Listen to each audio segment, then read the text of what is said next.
seasons off, and now back where he had his most success as a head coach. Wonderful season back in 2017. He is walking around with a smile on his face these days. Loves this part of the world. North Carolina, they won the toss. They deferred the decision to the second half, so UCF will start with the football. There's that guy I mentioned just a minute ago. He is dangerous, man. He's got great speed all the way around. Jaden Nixon from scrimmage. Wherever they place that guy, you got to keep your eyes on him. He's quick as a hiccup. Nope, kind of a dud to begin our game. There's not a ton of wind, but enough wind to knock the ball off the tee. Inauspicious start.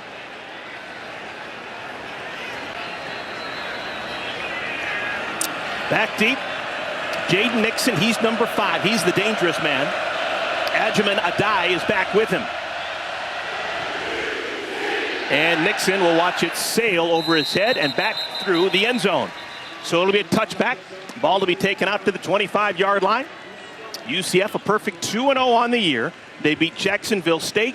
They beat North Carolina A&T. They're coming off a bye a week ago. Well, there's a lot of question about the caliber of competition up to this point. Some time off for one of these two teams. So they're still searching as we enter this week 4, looking for an identity, a sense of who they actually are. And I think despite, Eric, the change that both of them had, USC has 70 players that changed over. UNC had a little bit fewer, but the same situation there for Scott Frost. I think at the end of the day, they're still searching for who are going to be the contributors consistently. Well, Cam Fancher began the season as the starting quarterback for UCF. He's still out.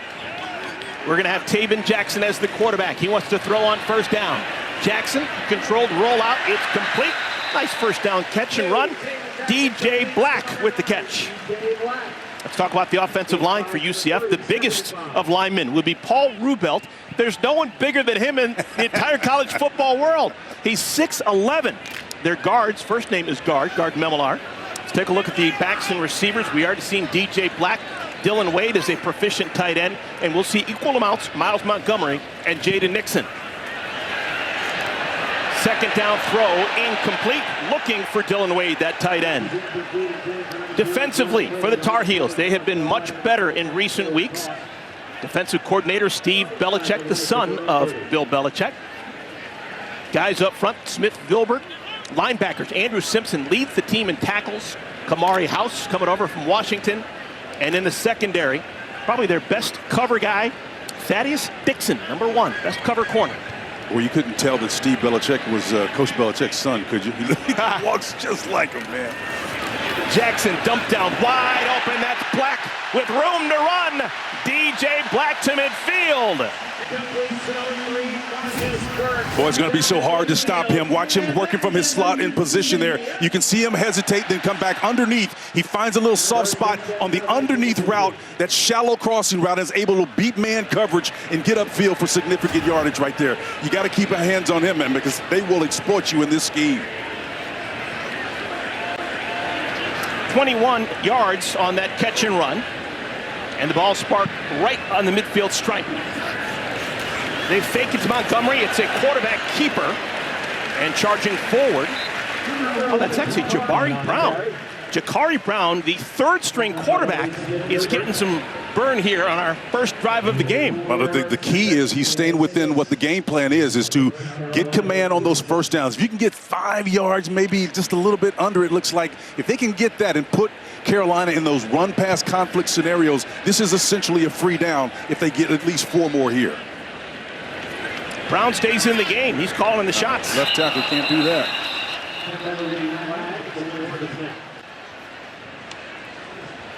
Big Paul out there. False start. Offense, number 0. 5-yard penalty. Second down. That's Nate Black, today's referee. Yep, I actually thought it was the tackle here that got caught on the outside here. But actually it was the slot receiver, Black. He's sitting there on the hash mark, and he knows it immediately. So with the loss on the play, they're going to bring in Taven Jackson to be the quarterback. So Brown leaves. It's Jackson and Montgomery in the backfield. They give it to Montgomery off left tackle, and he's dragged down from behind. Leroy Jackson with the tackle. It's going to bring up third down and long.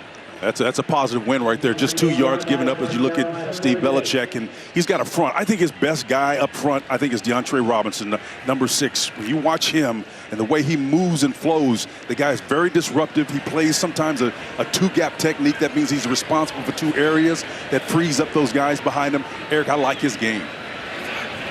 3rd down. Another slant caught right at the marker. Don't know if it's going to be enough. That's DJ Black. He was tackled immediately. Looks like he's just shy. So 4th down and inches. Well, Black does a great job of coming in and then breaking in on this particular route here. It's kind of like a looky route. He just turns and presents his numbers and comes inside. Doesn't want to continue on because there's a high safety sitting in the middle of the field. Now, this is an important spot. Yep. And the officiating crew wants to make sure they get it right. So they're going to make darn sure that the ball's where it's supposed to be, because this is an important 4th down for Scott Frost and UCF. Well, make no mistake about it. Scott Frost is calling the plays, and Steve Cooper is technically his offensive coordinator, does a lot of heavy work, but Steve Belichick, the guy that's defending this, has got to come up with a way to do it. And ultimately, when you see these routes happen and they're contested at this point, this is guys who are fully engaged. They understand where those sticks are, what they need to do. That's a great job of catching that and then being a great defender, not giving up the yard to gain.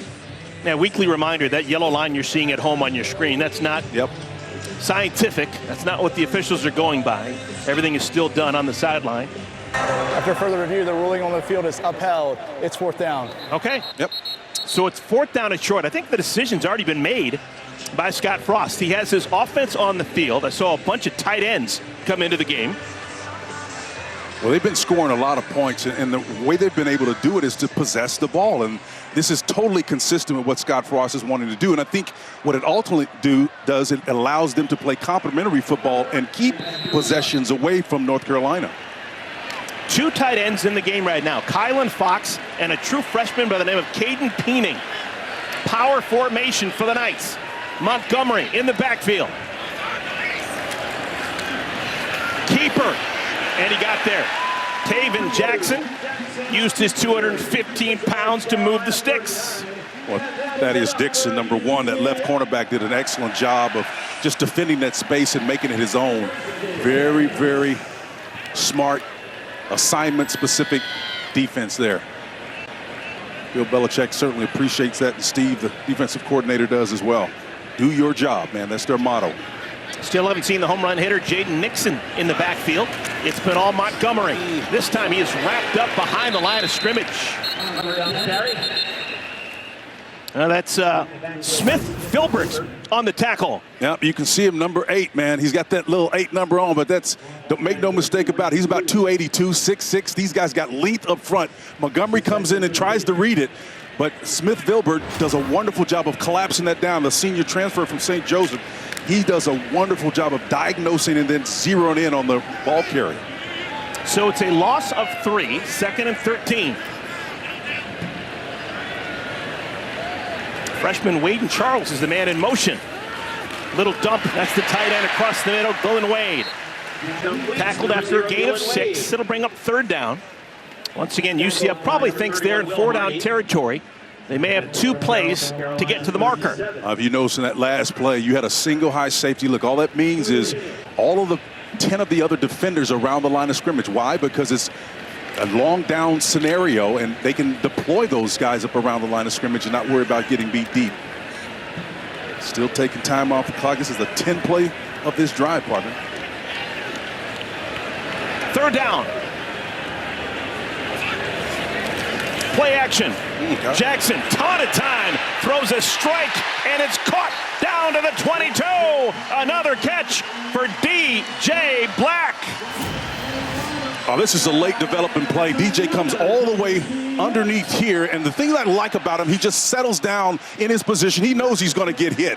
Jackson sets up properly, gets his platform. The ball is up high, and he presents it. He doesn't continue to lead him so as to put his receiver in jeopardy. Black does a nice job of choking his motor down just a little bit and pulling that ball in and completing it. So it's a gain of 15. Already 5.5 minutes have been taken off the clock. Back to the ground, Montgomery very patient. Finally pushes forward out to the 16-yard line. Oh, that's Montgomery showing you the ability to sift through there and just wait, man. I just love the way that he just finds a way to just come through this line of scrimmage here and just sift his way through there. Watch him just have the type of patience to understand that outfield guy's got containment, probably not going to get outside of him. Let's find some space upside. More Montgomery.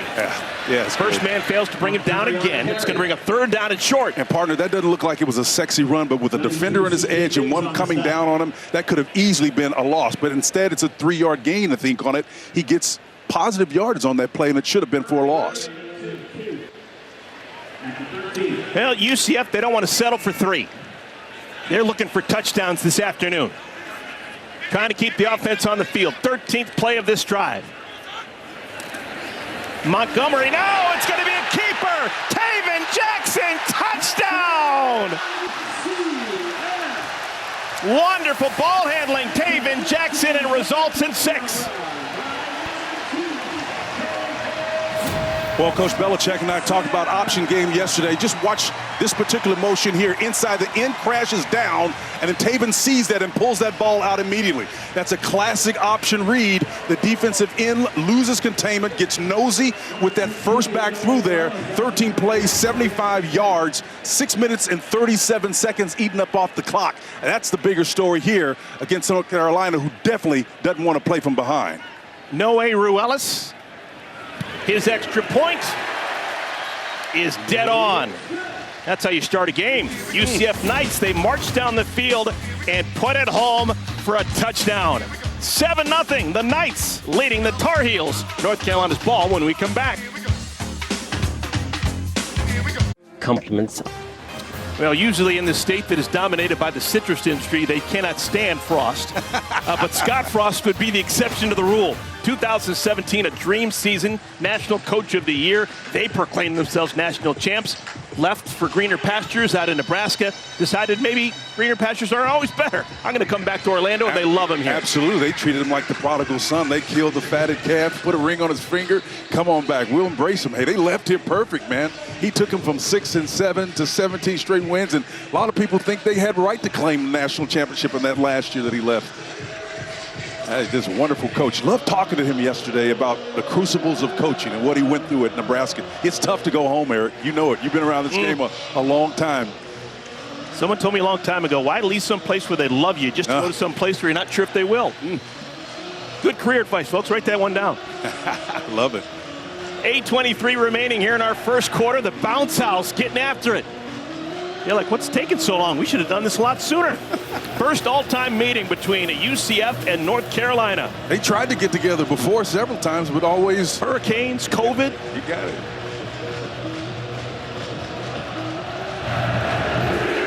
Low spinning kick.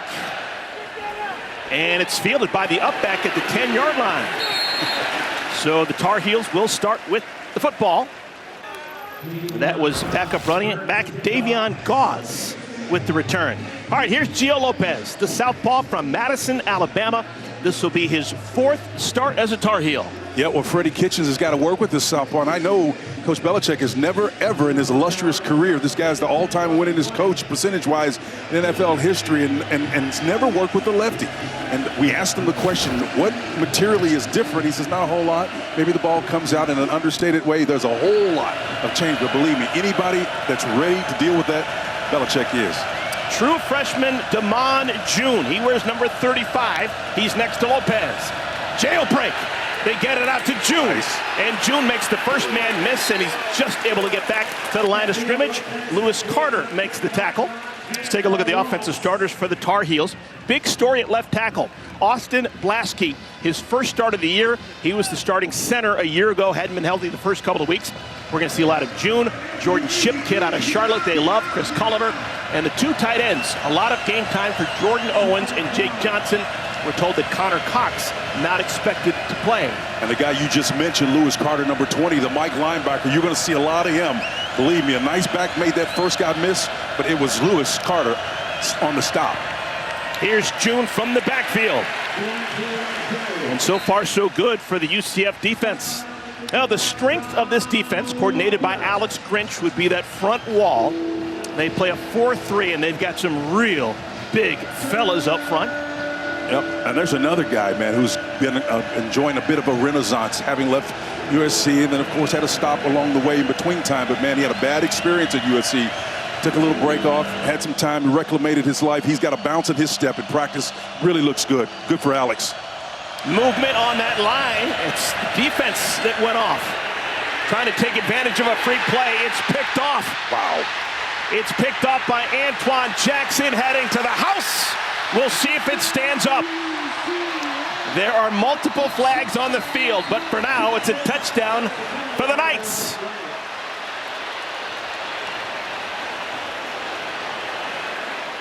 I think most of the fans here saw movement on the defensive line before the snap. Would have been Offside.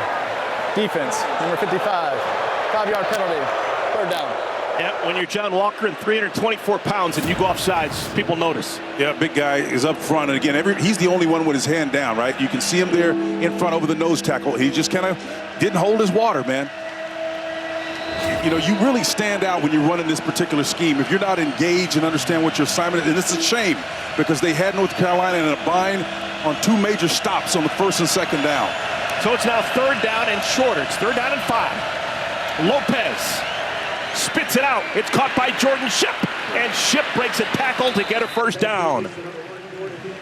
Just a sophomore having a breakout season, Jordan Shipp. Well, I tell you, Jordan does a wonderful job from his ex-receiver position. He's a big-bodied guy, right at about 6'2", 190 pounds, and now he turns into a running back. He's got that ball on the inside arm, but he's strong enough to fight through it and get extra yards. If your name is Jordan and you play for the Tar Heels, you better step up. Fresh set of downs. Lopez. Batted! Picked off! UCF's finally got it. Nigel E. Kelly, how do you do? My goodness. Now this is a worst case scenario. Nigel E. Kelly is on the outside, and watch him get that big hand up right here outside. He does a wonderful job of deflecting that ball. That's a 6'5", 255 senior transfer showing you what those long levers can do. And this is the one thing that North Carolina could ill afford to do. Get behind and allow UCF to control the clock as they did on the first opening score drive and then turn the ball right back over. Now you're desperate, and every possession you're going to have to throw the football. Gio Lopez, who threw that pick, had the ball batted down. He is only 6 feet tall, folks. He's a tremendous athlete, but again, everybody likes to play from a position of advantage, of what in military terms we call a forward elevated position, and that's either with the lead or with the steady offense. No one in the backfield next to Jackson wants to throw. And body's getting tangled up. No flag. That was Will Hardy, veteran defensive back on the coverage. Yeah, Will's a physical player, man. I really like his game. He's got great size, about 6'2", 205, getting a little handsy on that outside, but 31's a ball player, man, at that free safety spot. Out of Greater Atlanta Christian, he's a quality player. North Carolina had not given up a touchdown since their first game of the year against TCU. The worm is turned. Quarterback keeper, this is going to be option football. Montgomery, close to the 20-yard line. Played well by Hardy, that veteran we're talking about. And that's how you defend the option game. Again, they've already been burned, has North Carolina on that once. Quarterback walks in. That's just a 2-yard gain there, mainly because of the discipline of guys staying home on that edge.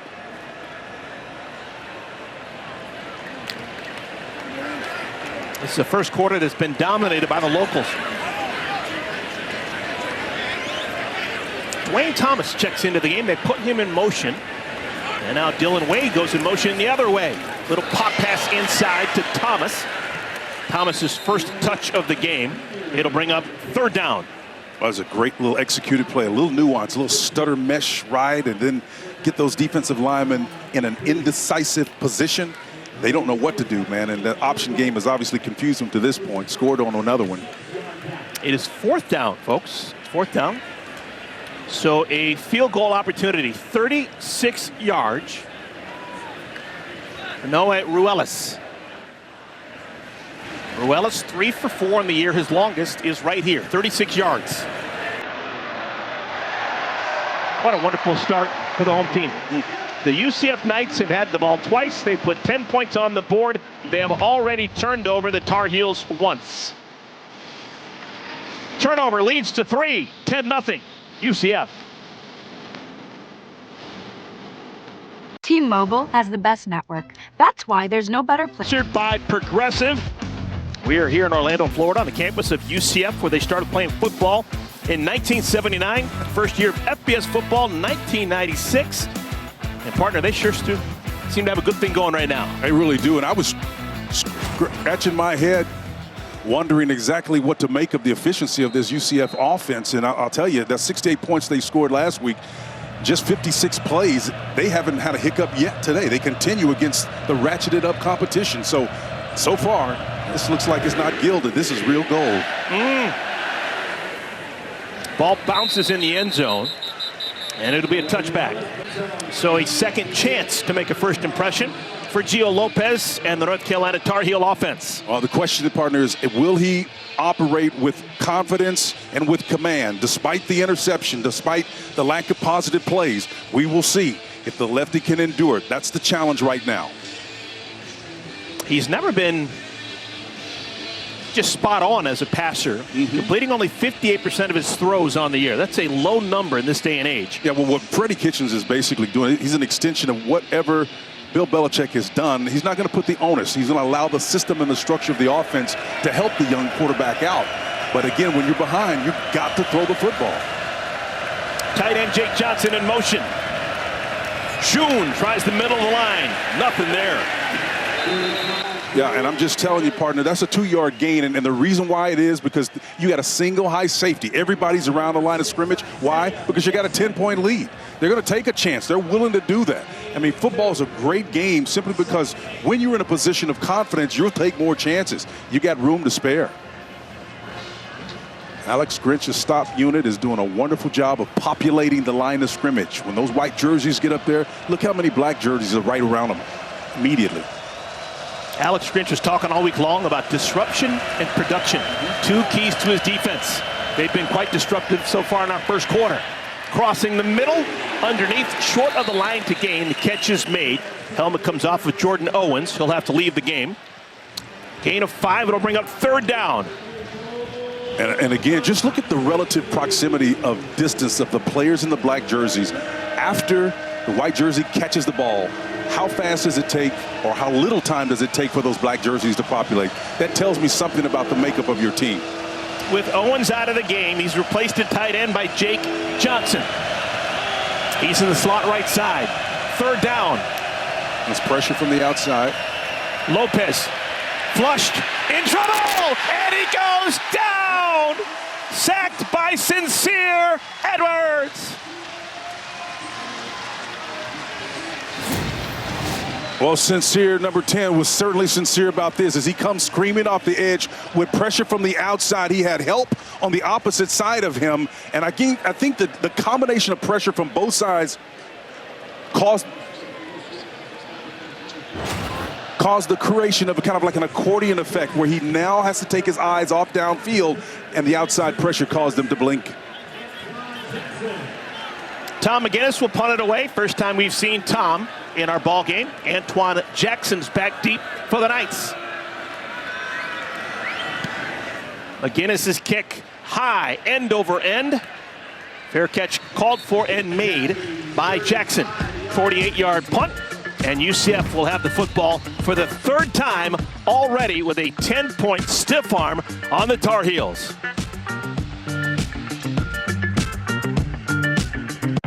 The Triple Dipper, only at Chili's, lets you build your perfect basket of 3 Chili's favorites, like the world-famous fried mozzarella you just gotta pull. Or go for Chili's legendary sweet and spicy honey chipotle crispers. Or why not pick the classic Big Mouth Bites drizzled in ranch? And of course, there's plenty of your favorite chili sauces to dip and dip and dip. Now that is one seriously good cheese pull.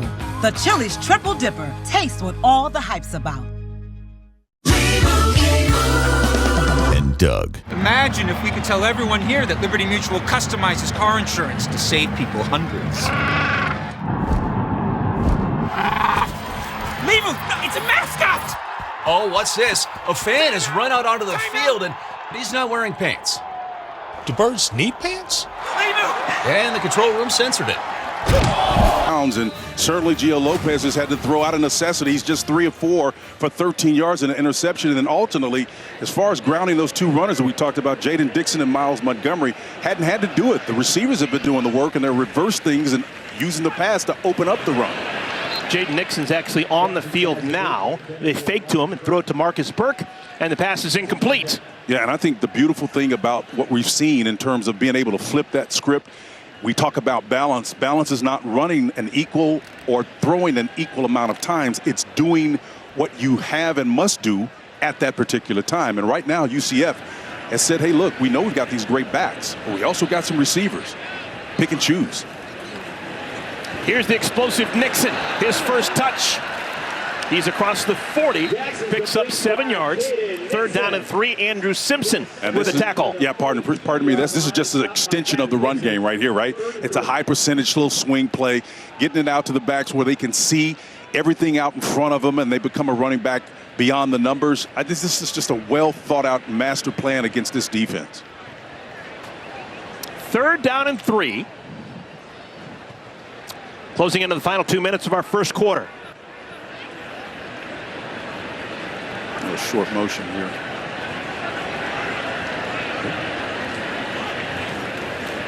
Option. Nixon splits 2 defenders and gets the first down. Well, I'll tell you, partner, that was a brilliant read by Taven Jackson. And what made it work is when he put his hand out there like that and no one actually moved. The reason they didn't move is because they were in man coverage. If someone would have motioned, it would have signaled exactly what the defense was. And because they didn't move, he just ran option right to the short side of the field. Hey, if you don't cover me, I'm going to pitch it. If you do cover me, I'm going to take it myself. So it's 1st down and 10. Nice. Nixon's got it.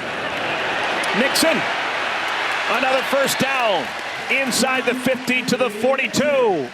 Well, you talk about an instinctive play, the ability for the quarterback to do this. Watch him stand up here, and he kind of fakes it. Eyes comes off the intended receiver, and the receiver gets out. Jaden Nixon does a wonderful job of getting downfield. He's a big threat. Now, we talked about Miles Montgomery being the dual threat, but this guy right here, Steve Belichick, has got to defend these guys. It's tough, man. That tandem, Gemini, they're tough. They can land on you. The twins. Montgomery's back into the game. Nixon comes out. Jackson is tripped up. Dontre Robinson was there to slow him down. That's no gain. And that's the one thing that Scott Frost has got to do to work with him is when everything breaks down and your options aren't there, you have to release away from the numbers. And every play, and Scott has played this position, he's played the safety position too as a pro. He understands defense as well as he does offense. He's got to somehow transfer to this athletic quarterback that in many regards has some of the same skill sets that he had as a quarterback. Should be the final play of our first quarter. Just doing the math here. 2nd down. They give the ball to Montgomery, trying to get to the edge. And he does get to the edge and able to scoot down up to 36-yard line. Just fantastic numbers for Nixon, scoring every way possible. On 3rd down, it looks like it's going to be really close. That's a keeper for Taven Jackson. I think he's going to be about a half a foot short. But I think the thing about it, partner, is how they're subtly stressing all areas of the field and putting pressure on Steve Belichick's defense. Very effective, not going to blink 4th down going forward. This is the 2nd time that UCF is going to go for it on 4th down. They're slow to get out of this huddle. They may be thinking about a timeout. All right, still 10 seconds on the play clock. 4th down and 1. Right up the gut, it's the quarterback, Jackson. And it looks like he's got it. Yep, I love it. Call, design, draw. You got a short man in motion is going to be your trap blocker, and that very efficient. He knew where he was going despite the clock ticking down, had a couple of seconds to burn, and they were hell-bent on election, man, trying to get that one in. Taven Jackson knows what he's doing. He's a redshirt junior. He's from Indianapolis, Indiana. He's played in the Big Ten, Indiana. He's played in the SEC, Tennessee, and now he's in the Big 12. Whoop, look at that. That is a 50-yard swing, rushing yards between UCF and North Carolina. Trying to get the man out in space. Pass is caught. And that is DJ Black. Black has been a bust-out surprise for UCF so far early in the year. Well, he can really run. It's so tough to suss out this right here, right? It's just a screen, right? A long screen. But that outermost wide receiver is the one that you don't know who's going to get the ball on any of those plays. Here's another example of it. It's the middle receiver who gets it. And if you're trying to defend that, Eric, you try to tease it out. But once a guy gets his hands on you, you don't know if that's the guy blocking you or if you should get loose and try to defend that guy. I mean, this is really a trips formation. We call it a teacup also.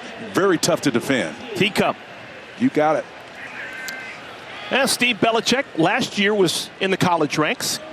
He was with Washington. Actually brought a couple of his key players over from Seattle to Chapel Hill. The tight bunch working it with different personnel. Tight end now. Montgomery. Swallowed up. Kind of ran into his own man, and that messed up the entire process. Marcus Allen and others combined on a -2. Yeah, Marcus Allen came all the way from the backside, man. Number 29 does a wonderful job of getting his nose in there, but look where he comes from, all the way from the backside of this play and chases it down and gets in there, makes the stop.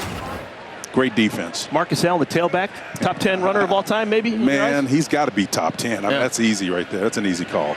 Marcus, college to and you, pro. Marcus Allen, as a college player, started as a fullback blocking for Charlie White. Isn't that the truth? Out at USC. Sure did. Trying to get some speed onto the edge. This is Dwayne Thomas. And he's pushed out of bounds close to the 20-yard line. Thaddeus Dixon held his water. Had to control the edge, and he did it well. I know you'll know this. Last week we had Nebraska. That was another group that produced a tandem, Mike Rozier, but he had a guy blocking for him. Ooh. Roger Craig, right? You nailed it. Oh, my goodness. You got it. I love those. Folks in Chapel Hill say, maybe that's some pretty good running backs, too. Oh, Let's go down that list pretty soon. That's good stuff. Miles Montgomery comes back in on a 3rd and 13, and this may be trouble for UCF.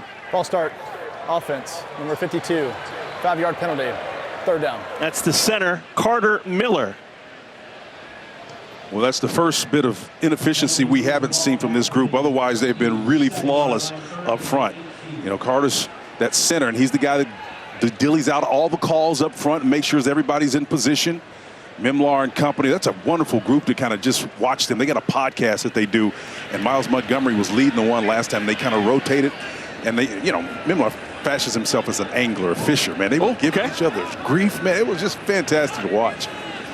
On 3rd down and a bunch, Montgomery's got it. And Montgomery powers forward across the 20. Andrew Simpson finally knocks him down, but this will make the field goal a little bit more manageable. Yep, and even when they're in a bad situation or a bind, you can see Montgomery just ricochets up forward for additional yards, man. These guys are always moving forward. Such great assets to have offensively. So a chance to make this a 13-0 lead.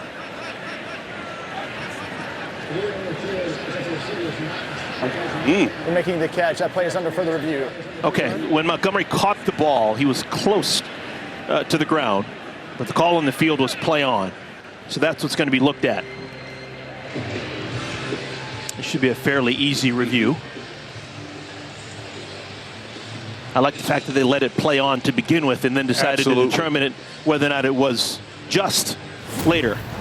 That puts him in a good position. See if we can get a sneak peek here and see what's going on. That knee is down. But does he? Did he pop back up? Did he have the ball as the knee touched the ground? If that knee it's down. Was that knee back up? I don't think you could have gotten a piece of paper between his knee and the grass. So maybe it's a bang-bang. The call on the field was play on. His knee was off the ground. Is there indisputable video evidence to overturn it? That was a pretty good look. Our camera crew got a great shot of it. Are you surprised? Come on, Spencer. They did a great job, man. It's big leagues, man. I'm hearing you. You know, I do wonder, though, because by rule, if the knee was up after the ball touched him, then he can catch that and advance it. Well, this would be a big difference in terms of where the field goal would be. Yep. Okay, so is it up, though? Yeah. We're going to have the call. This is big in terms of where the ball's going to be spotted. The ruling on the field is upheld. It's 4th down. Oh, wow. So there wasn't indisputable video evidence to overturn. I agree. And like I said, I don't think you could get a slice of paper in between his ground so who's going to stand. But that was a really a nice camera angle to unpack that play. So this would be a 36-yard field goal. If that call had been overturned, it would have been a 45-yard field goal. This is a 36-yarder for Noé Ruelas. He's already made one today. The holder is Anthony Veneri.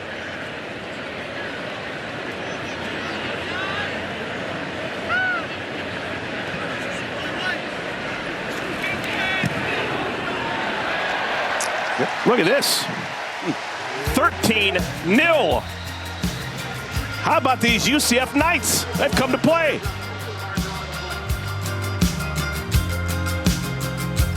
This season on Fansville by Dr. Pepper. Yes, college football is back.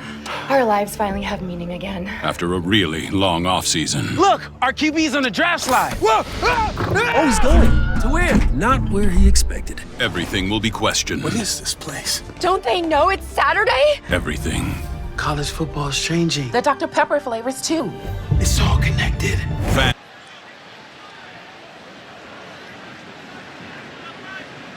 Welcome back, everyone. We just found out that there was a super late flag that was thrown. Illegal formation for UCF. So they're going to have to do this again 5 yards further back. This is a 41-yard field goal. And Ruelas says, why not? I can do it from 10 yards further back.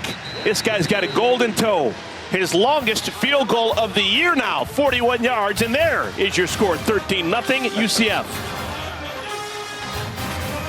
5,200 yards as a pro. Had a wonderful NFL career, but right now he needs to find a way to get his young freshman running back into this game and scoring, get some points on the board. North Carolina's had some great runners over the years. Famous, Amos, yeah. Lawrence, Kelvin Bryant. Oh, look out. I'm going deep. Touchback, ball to be taken out to the 25-yard line.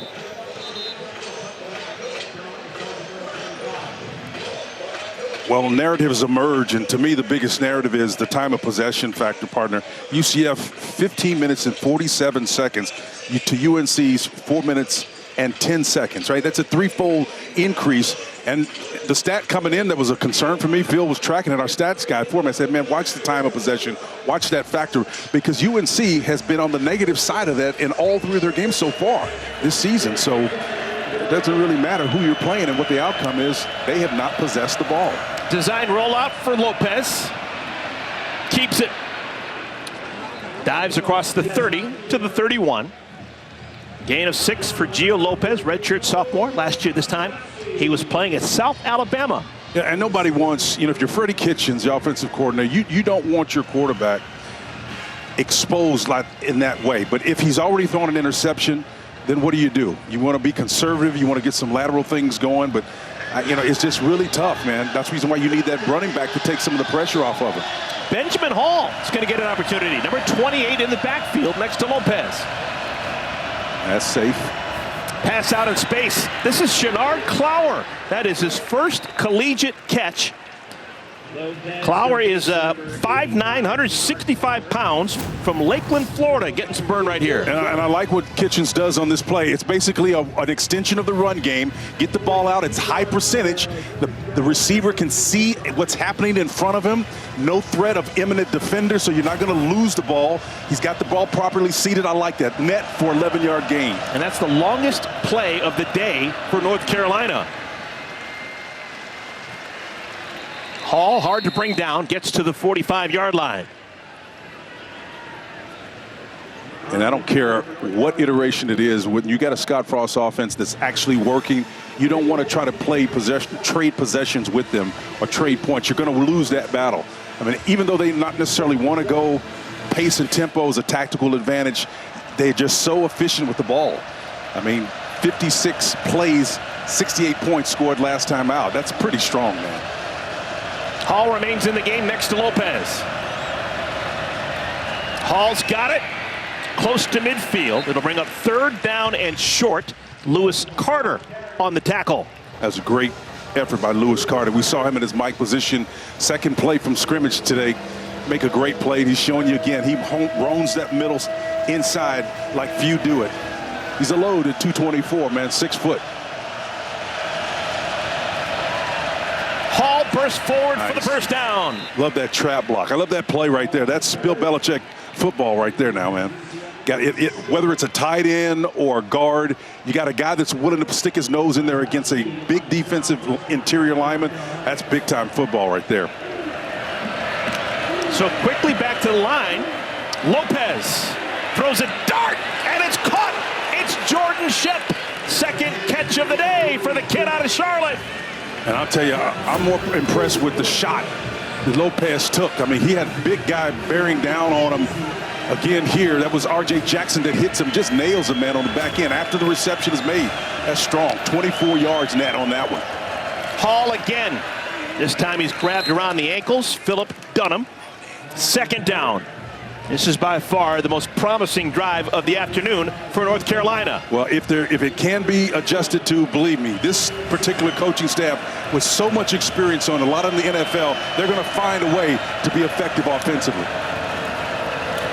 Back into the ball game, Damon June skitters down to the 15-yard line. A steady dribble where a hole in the rock, and you can see it, the impact. We started off this series talking about what is Nate Means going to do to inspire these running backs to get in play. Well, they're giving the backs the ball and using the extension of the run game to sustain drives. That's what they need to do. They don't need to trade points with this offense. North Carolina's first game of the year outside the state of North Carolina. Did play a game on the road, kind of, in Charlotte. And that was against the 49ers. 3rd down and 2. Lopez, tons of green grass. And he's got enough for the first down.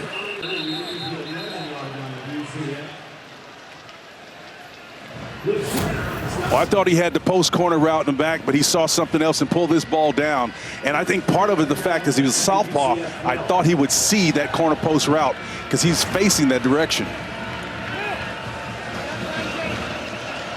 North Carolina's going to swap out left tackles. Number 72, Eden Buchanan, comes in.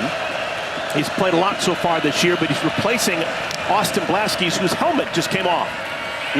That is a dangerous pass, and it's picked off. There is a flag down, but the ball is intercepted by Braden Marshall. Well, I tell you, Jaden Bellamy, number 29. Pass interference. Offense, number 19. Oh, my. That penalty's decline. Result of the play. First down. Offensive pass interference leads to the 2nd interception of the day for UCF. Yeah, and this was created, too. Jaden Bellamy, number 29, is the one who facilitates it, partner. You look at him step in there, get that hand, punch it, and we're headed the other direction. Grab life by the claw. Please drink responsibly. Well, another turnover after a 63-yard drive. The Tar Heels turn it over. And how'd you like to get called for a penalty if you're this guy right here in the middle, right? Your back is to the play. You have no idea that the ball is in the air. You're just going downfield and blocking. It's in within that 5-yard range, so you don't necessarily know. Maybe they're picky with it and say you got your hand around his collar, but that's not it. It was the fact that the ball was deflected up in the air, and the officials saw that as an impeding his ability to catch that ball. I think that influenced the flag coming out. That was a daily double for Braden Marshall. He was the one who's being interfered with, and he still got the interception. Whoa, look at that hit. Catch is made by Dwayne Thomas. He was able to break free of Gavin Gibson's hit and get back to the line of scrimmage. Well, I tell you what, Gibson got in there really quick as a hiccup, man, and crashed him. If you're going to play isolation ball right here, watch this guy right here come up and read, passes that off to the underneath defender. He gets in a position to make a great play, knowing he's got a cavalry coming behind him. That's great man coverage. We've gone under 5 minutes here in our second quarter. Speeding along with UCF controlling things. Montgomery dances in the hole and gets out to the 13-yard line. Yeah, something changed your mind when he got in there, man. He started stutter stepping around there. Oh, man, that was just a great job of patience, though, and finding something where there was nothing. But, you know, any coach is going to tell you, man, if you don't have anything, stick your nose in there and just get yards, particularly when you're backed up so far in your own area. Tar Heels would love to get the ball back for their offense. Indeed.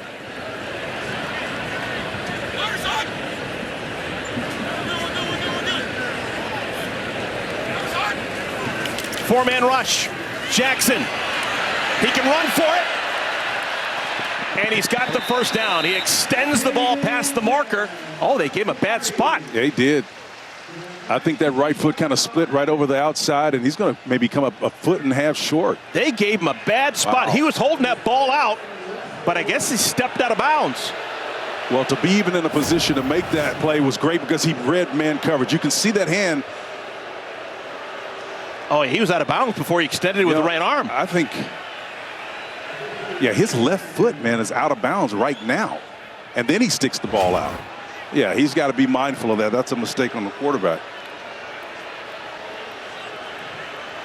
The offense is still on the field as they sort this out.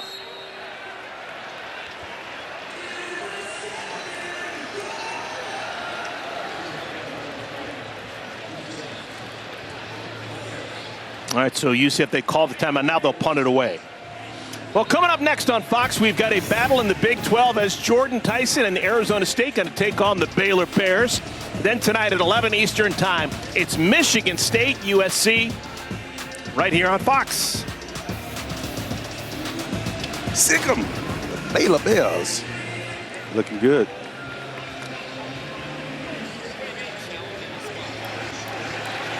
I think they're going to lose this. Again, I just think it was a listen, I'm going to be careful with my language. It wasn't lazy. It just was not in high engagement play on the court of the quarterback. The quarterback has got to understand where he is relative to where the marks are. And I think he saw it, but the problem is his arms and his head were not connected with his legs. His left foot, watch it come out, you're going to see it on the black skirt on the other side, is down now, and then he sticks the ball out. But he's on the skirt at that point in time. So here you can see it clearly. The ball is down. Now he's sticking it out. Well, that's irrelevant if you're out of bounds already. I think it's going to be upheld. I don't see any way they're going to overturn this. No, Mike Pereira is with us. Let's check in with Mike. Mike, your thoughts on what we saw? Yeah, I think you're all over it. I think, look, he's got the ball in his left hand when he actually crosses the sideline. He doesn't shift it over to his right until he gets out of bounds. So I think it's actually a good spot. I think he's right around a yard short, and I don't anticipate them changing this. And they don't. Be charged a timeout. Thank you, Mike. I'm going to rewrite my resume. The top line is now going to be Mike Pereira saying, you guys are all over it. Well, he got it. He was true, and he said something that I missed. Mike said that he put his hands on the ball in his left hand when he should have been reaching that thing out. He was on the skirt when he decided to reach it out. He pulled it into his left hand, maybe to secure it, but you know what? I just thought that was low engagement level. You got to know what you're doing. All right, so the first punt forced by North Carolina. Anthony Veneri will punt it away. He averages 37.8 yards per boot. Back deep for North Carolina is Javaris Green. Timeout. North Carolina. It'll be 30 seconds. This will be a quickie timeout as Tar Heels just want to make sure that everything is in order for this return. This may be their final look at the football here in the first half. Yeah, one thing is clear. They're going to have to win is North Carolina in the margins. If they're not efficient on the offensive side of the ball, somewhere from special teams. And believe me, I've seen plenty of games when this guy's dad and himself did an excellent job of coaching in the margins to win games like this. But with this team, no hiccups on the offensive side opposing them. The Knights are not the type of team to try to win in the margins against because they're just going to outscore you. They're possessing the ball longer, 3-1 disadvantage in that department. You've got 2 turnovers. What was the stat we talked about yesterday in the meetings? 91% of the time, if after 60 minutes you're trailing by 2 or more in the turnover, you're going to lose. Done. Period. Yep. You're done. Veneri to punt it away. Green back deep. Tavares Green, redshirt freshman from Shelby, North Carolina.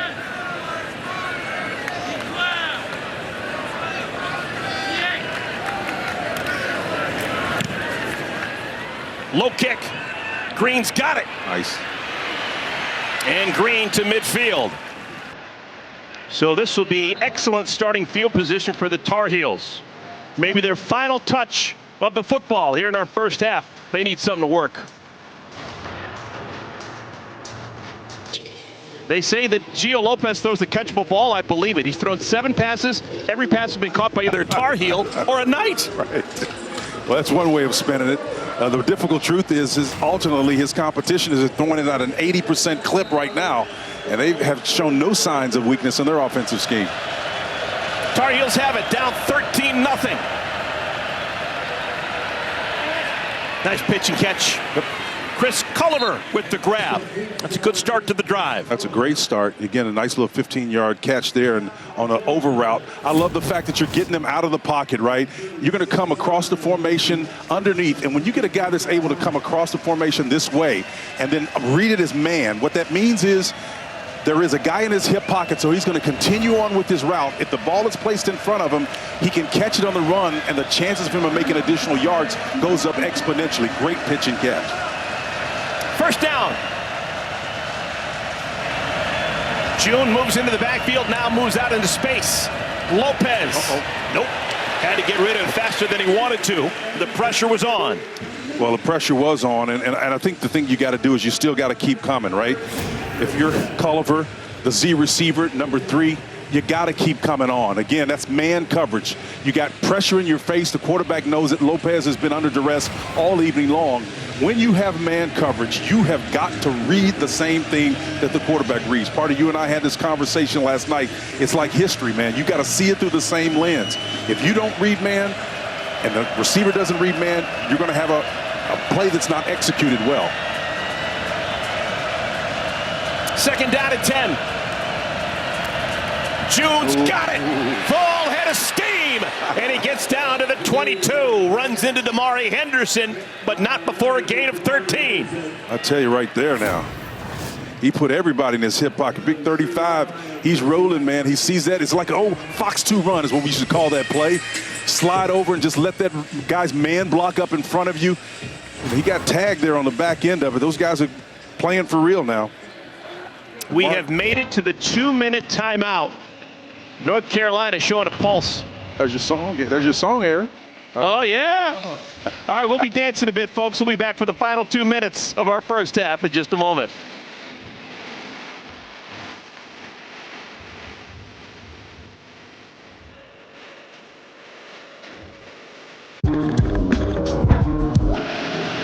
UCF's 13-0 lead in jeopardy. North Carolina, they've spent the large chunk of this first half stubbing their toe, but they're driving right now. They've got the ball first down and 10. Ball is at the 23-yard line. Damon June, hot shot freshman, moves out of the backfield. Movement on the line. Looked like everyone moved except for the center. Yep. And you hate that coming out of a timeout. Ball start. Offense. Number 58. 5-yard penalty. First down. Well, you know, you wiggle a little bit. You can see the left guard there. They had what we call an if block. And you know the reason why he did jump is because he knows he's got to trap down and allow that center who's pulling go in the opposite direction. So he doesn't want to get beat.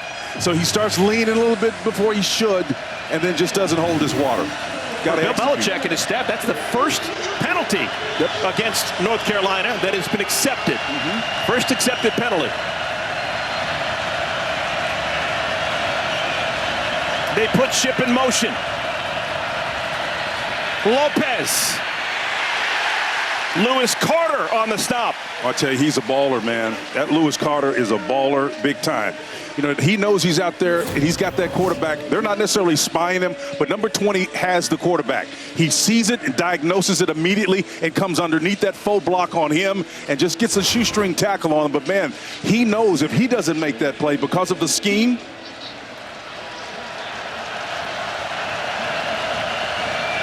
the quarterback is probably still running if he doesn't make that play. Second down and 18.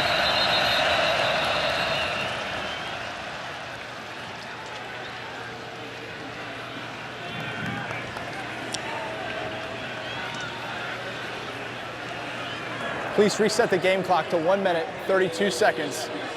And the play clock to 25 seconds, and both will start on my signal. Now, this is going to work in the favor of UNC, and Scott Frost looks on. But you know what?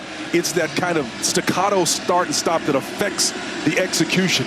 Offense is hampered by these types of stops like this, man. They've got to leverage this continuity that they've created on this drive to get in and score. Both sides with 2 timeouts remaining here in the first half. That's Second not good. charge timeout, UCF. And UCF calls a timeout.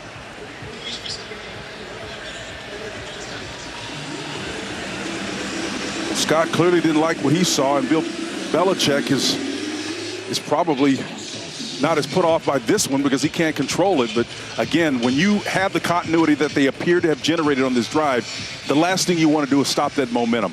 You had them in a trips formation there. They're playing man coverage. Your quarterback who's struggling probably is in the best position because he's a southpaw to get an individual matchup on the backside. Fewer bodies, less likely to be intercepted. That's the look that you want. And you can't get it because of the timeout. It's frustrating. Now, this is vital because North Carolina, they've got the football here. They get a score here. They're going to get the first football back at the beginning of the third quarter. You know, so this game could turn on a dime after being dominated for the first 28 minutes. North Carolina's got life. Well, they just keep working and doing your job, as Bill Belichick is one to say, and anything can happen in this game.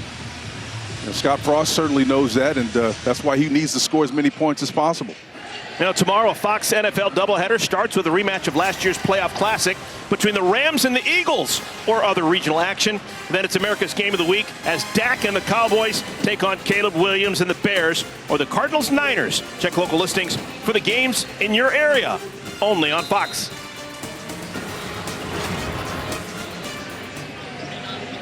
Now, the officiating crew is going to have words with the clock operator. Well, I got to get home and watch that Rams-Eagles matchup. That's going to be huge, man. Both those teams have been playing exceptionally well. Got a chance to see them a couple weeks ago against the Texans. The Rams were impressive, man. Got them new tools at wide receiver. Is there a football game that you don't watch? You're dialed in, man. I try to get as much as I possibly can. Second down and 18. Let's see if the Tar Heels still have momentum.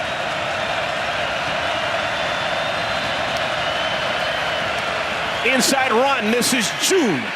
And he swallowed up Jaden Williams. Williams playing with a wrap on an injured thumb that kept him out of last week's game. You know, June. Charge timeout, UCF. Will be reset the game clock to 1 minute, 34 seconds. So we're going to take a super quick timeout. We'll be back with an important third down for North Carolina.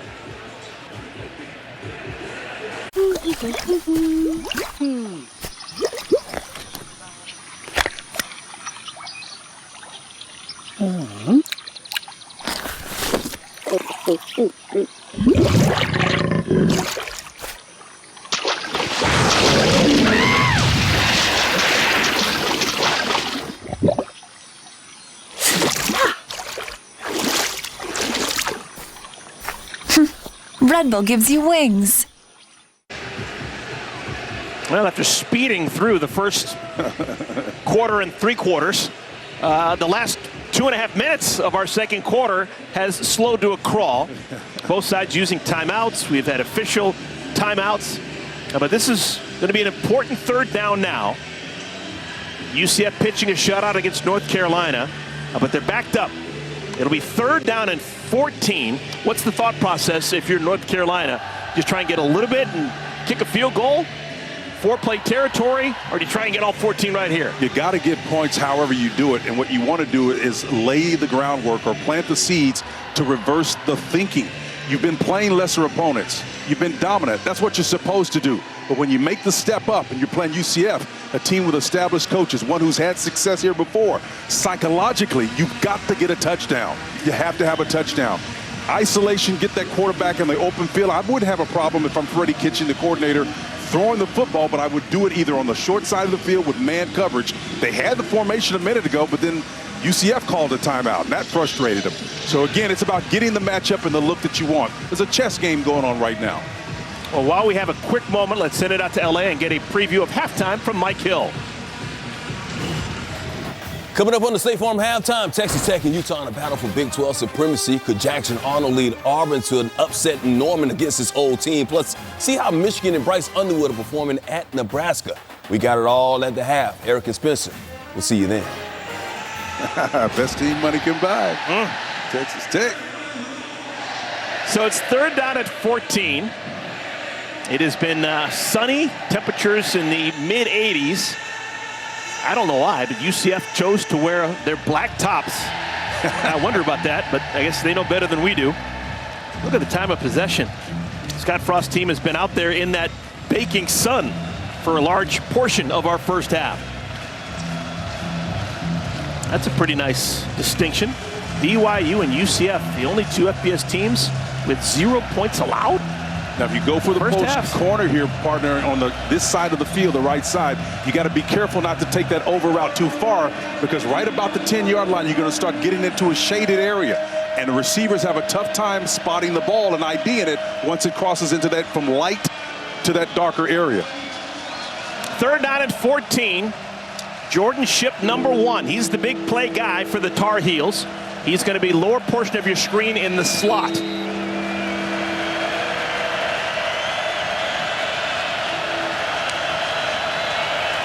Design rollout left side. June out of the backfield.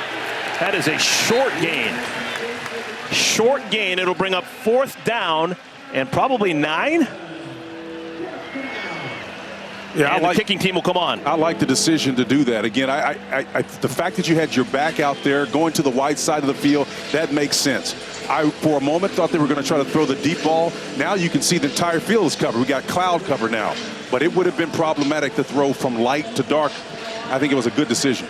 All right, Reese Verhoff has not missed a kick on the year. He is 4 for 4 on field goals, 9 for 9 on extra points. This is 40 yards out. You betcha. All right, so North Carolina, they break the seal. They put a 3 on the board. Let's see if UCF can answer. 1:23 remaining in our first half when we return. Put the work in.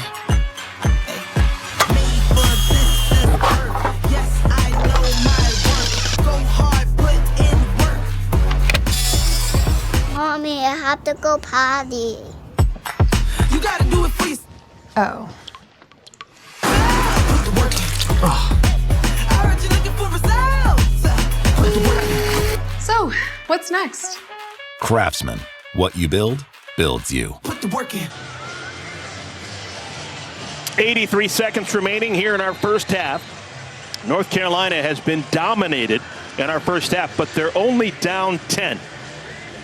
It would behoove them to keep UCF off the scoreboard here over the final minute 23 and go to the half feeling okay about themselves. Yep, I mean, they will have acquitted themselves, and if I'm Bill Belichick, I'm saying, look, if the score holds, we've played about as poorly as we could have played, and we're down just 10, if in fact it does hold. But trust me, the way UCF has been moving the football down the field, I think this team can score with this much time that's on the clock right now. So you got to have your A game ready to play defense.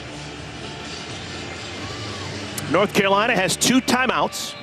UCF, they have none. The dangerous Jaden Nixon will be back to receive this kickoff. Nixon wears #5, had a kick return for a touchdown in the most recent game for the Knights against North Carolina A&T. Bring it out. All right, here it comes. Nixon. Bad idea. Cost his team about 8 yards. What do I know? I think that was Malcolm Ziegler. #3 came all the way from the backside to make that tackle. It was an unbelievable play. Great defense, man. Special teams winning in the margins. We talked about it earlier. Do you think the UCF will get frisky here? I think, listen, I think you try to get as many points as you possibly can. Even though you're backed up, you're not showing a propensity to fumble the ball or be careless with it. They're coming out in a 4-wide concept here. Probably going to run it, but I like the idea. So Nixon, the home run hitter, he's in the backfield next to Jackson. Jackson. Oh, my goodness, he had a man. That had a chance to go. It was Marcus Burke open but the pass was well behind. And if I were to ask you what you thought that coverage was, partner, what would you say it was? Cover 2. It was zone, absolutely. It was a cover 2. He should have set that ball down. You don't see anybody man-to-man behind him. What you saw were people around him. That was a zone. So when you see that, you find the equal distance between the two defenders, and you sit that ball down. That's why it was on his back shoulder. Quarterback was not on the same page with the receiver, man. So the clock stops, 1:12 remaining in the second quarter.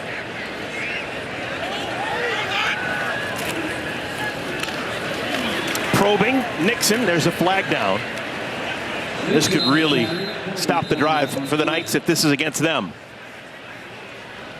And I can't imagine a world in which it's not from where the flag was thrown. Oh boy.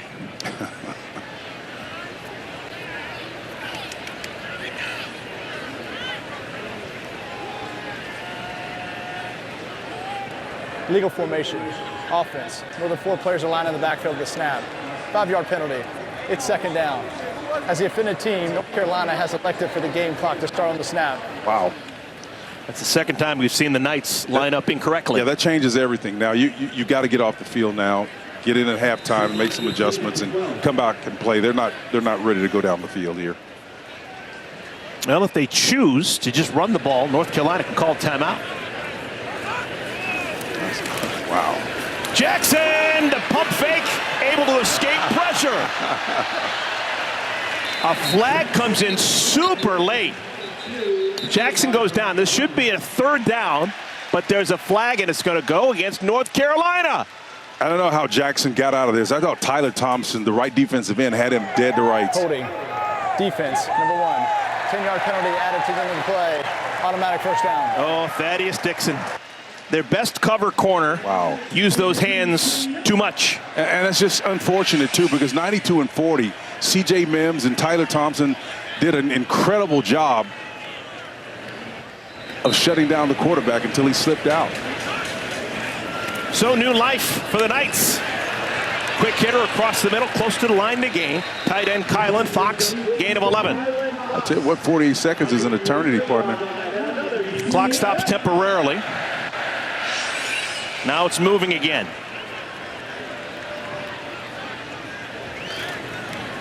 Jackson. Incomplete, looking for Dwayne Thomas Jr. That stops the clock. 37 seconds remaining, and there's a flag down again. Yep. Yeah, it was Caleb Cost, number 21, playing nickel in coverage on the back end. I thought he was in great position. It won't be on him. The flag was thrown in the backfield. Oh, there's 2 flags, one in the offensive backfield, one in the defensive backfield. These have got to be different penalties. Will be offsetting.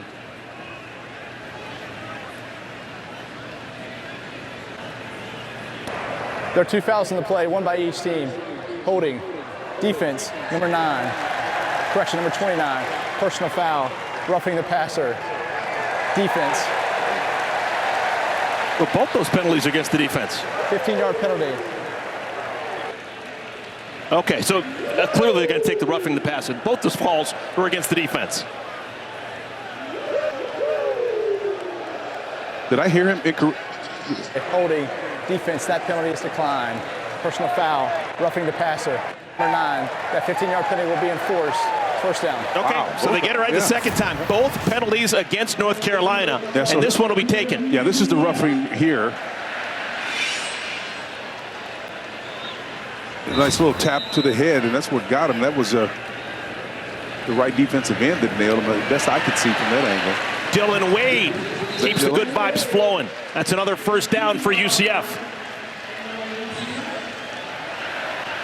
Knights are on the outskirts of field goal range. Just a 4-man rush. Bobbled and caught. First catch of the day, Wade and Charles. And so they got 18 seconds left. If they're smart, they have 2 solid plays that they can still take shots. Use a timeout, set up for a field goal if they need it. That catch was made by Chris Domerkant. Domerkant, number 13, makes the catch. And so the ball is spotted inside the 20 at the 17. 18 seconds remaining in the first half. UCF, they don't have any timeouts. Going for verts, man. They're going to try to push the ball downfield.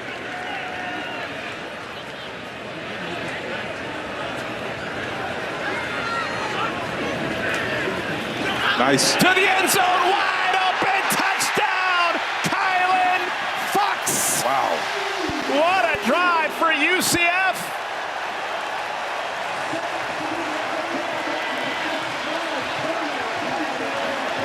The Knights were left for dead, and they come storming back. Kylan Fox, slide like a fox. The switch route, that's just a busted assignment. Both defenders for North Carolina come up in coverage, and Fox slips right behind them. You vixen, you. First touchdown of the year for Kylan Fox. It caps a 6-play, 83-yard drive. And now momentum squarely back on the side of the Knights. Wow. Ruelas tacks on an extra point, and the lead is now 20-3. Well, this play is just a brilliant play. Again, the switch route, fake it on the outside. The hitch keeps everybody in, and Fox just slips behind everyone. It's wide open. Chalk that up to a mistake on the back end for this Steve Belichick coach defense.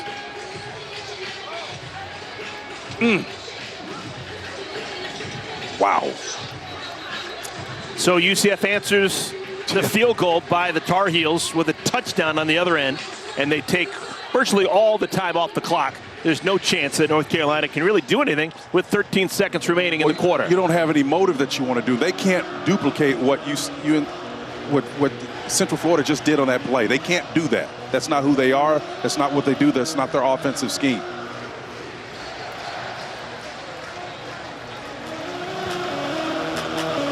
Now, barring a tremendous run back,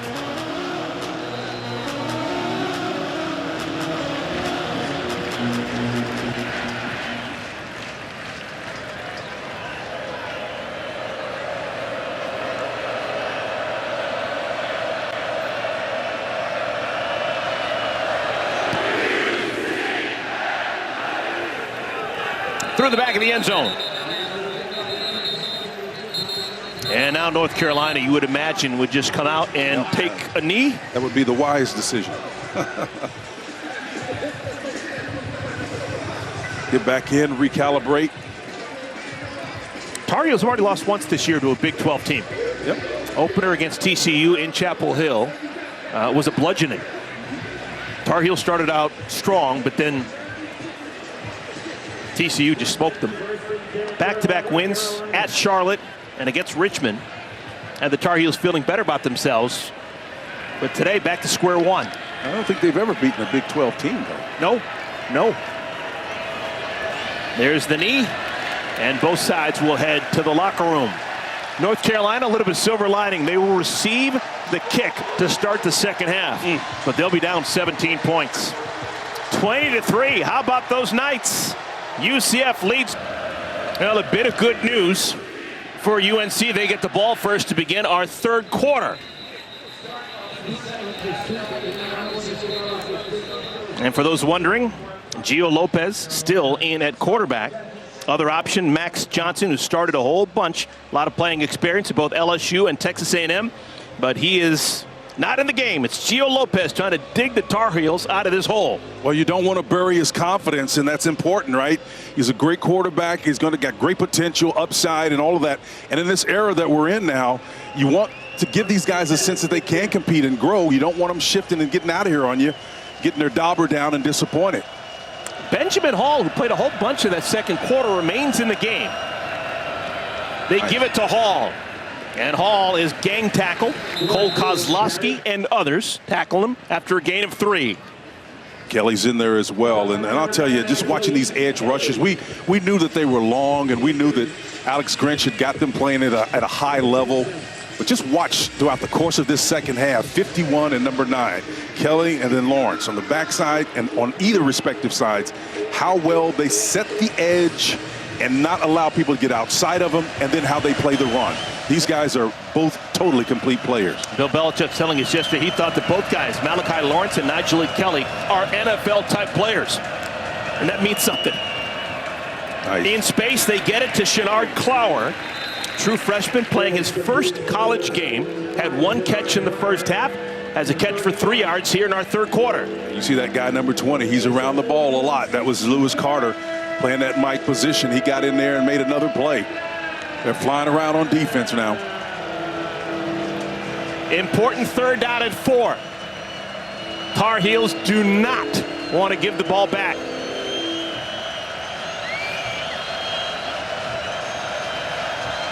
Tight end Johnson in motion. Design rollout left side. Lopez.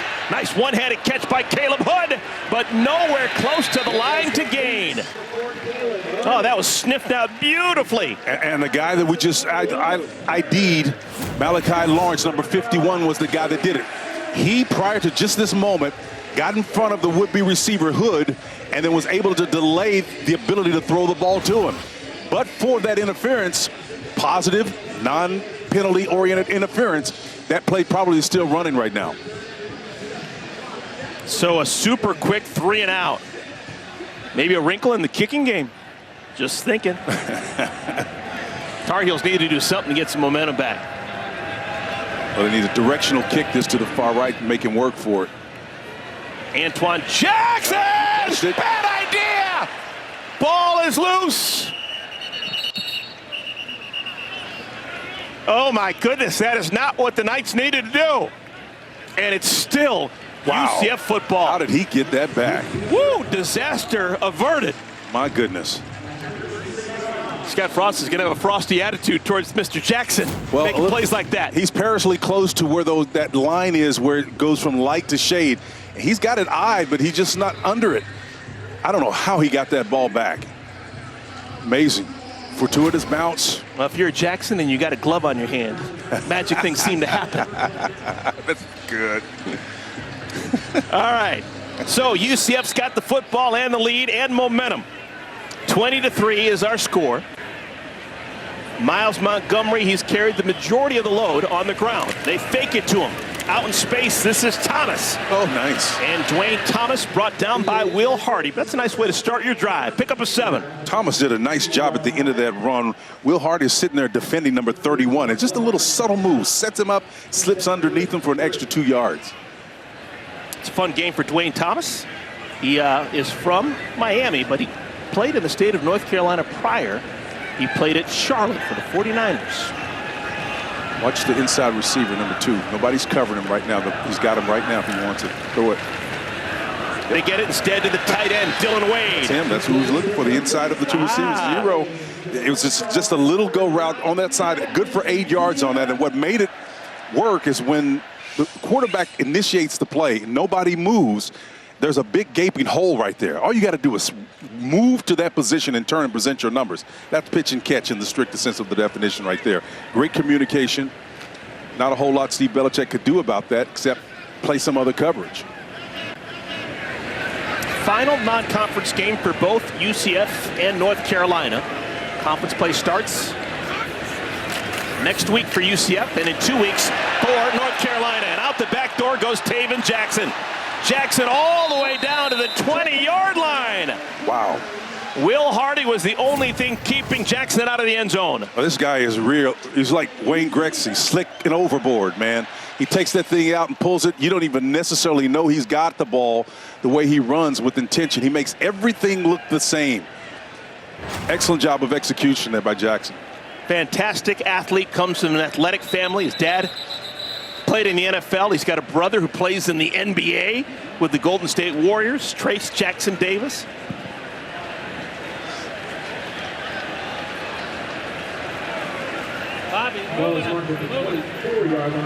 And I guess they decided that the spot wasn't appropriate. It's now 1st and 10, ball in the 24. So it was a 25-yard run by Jackson.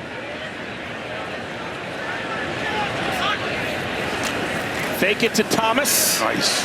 They find the tight end again. Dylan Wade down to the 6-yard line. Yeah, but partner, I want you to watch what Dylan Wade is. Last time he was in the slot position. He's got a little shoulder issue now. Got a little clavicle, man. But he's here now. And watch him release outside and get width. And the window is just straight through there. And that window is what allowed him to exploit that opportunity. Just a great job of putting him in different positions, whether he's true to the slot, moving him eventually to an X position outside. This guy is flexible. He can play anywhere. So Dylan Wade, who has had a nice ball game, will have to leave the game. Hopefully he doesn't go into the tent, and maybe it's just a little bit of a scary situation. He has been fantastic. It looks like he's holding his clavicle area up around his shoulder. Yeah, they're walking to the tent. Don't go in there. Yeah. Nope, he stays out of it for now. Yep, now the tent's coming up. Okay, first down and goal. Ball's at the 6-yard line. Miles Montgomery in the backfield. Doesn't have a touchdown so far this season. Montgomery pushes the pile. And he stopped just short. They mark him down at the 1.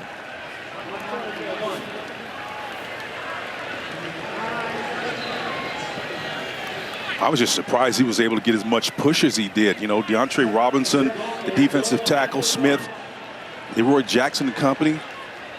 He pushed them backwards, man. They were moonwalking. They want to get Montgomery a touchdown. And they do! Touchdown, Miles Montgomery! Some things you guess at, other things you just know. Coaching staff, they love Miles Montgomery, and they wanted to get him a score. Well, inside zone, low man wins, right? You got the little crossbuck action there.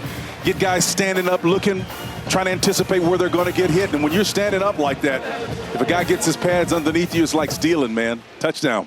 Miles of smiles for UCF. Their largest lead of the day.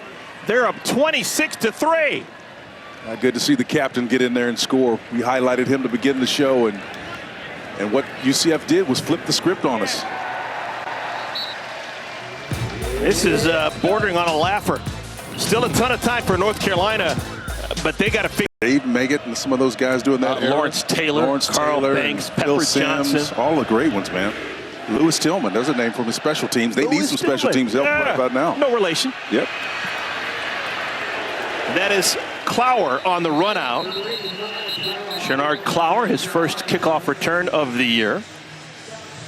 And now North Carolina will try and get something going.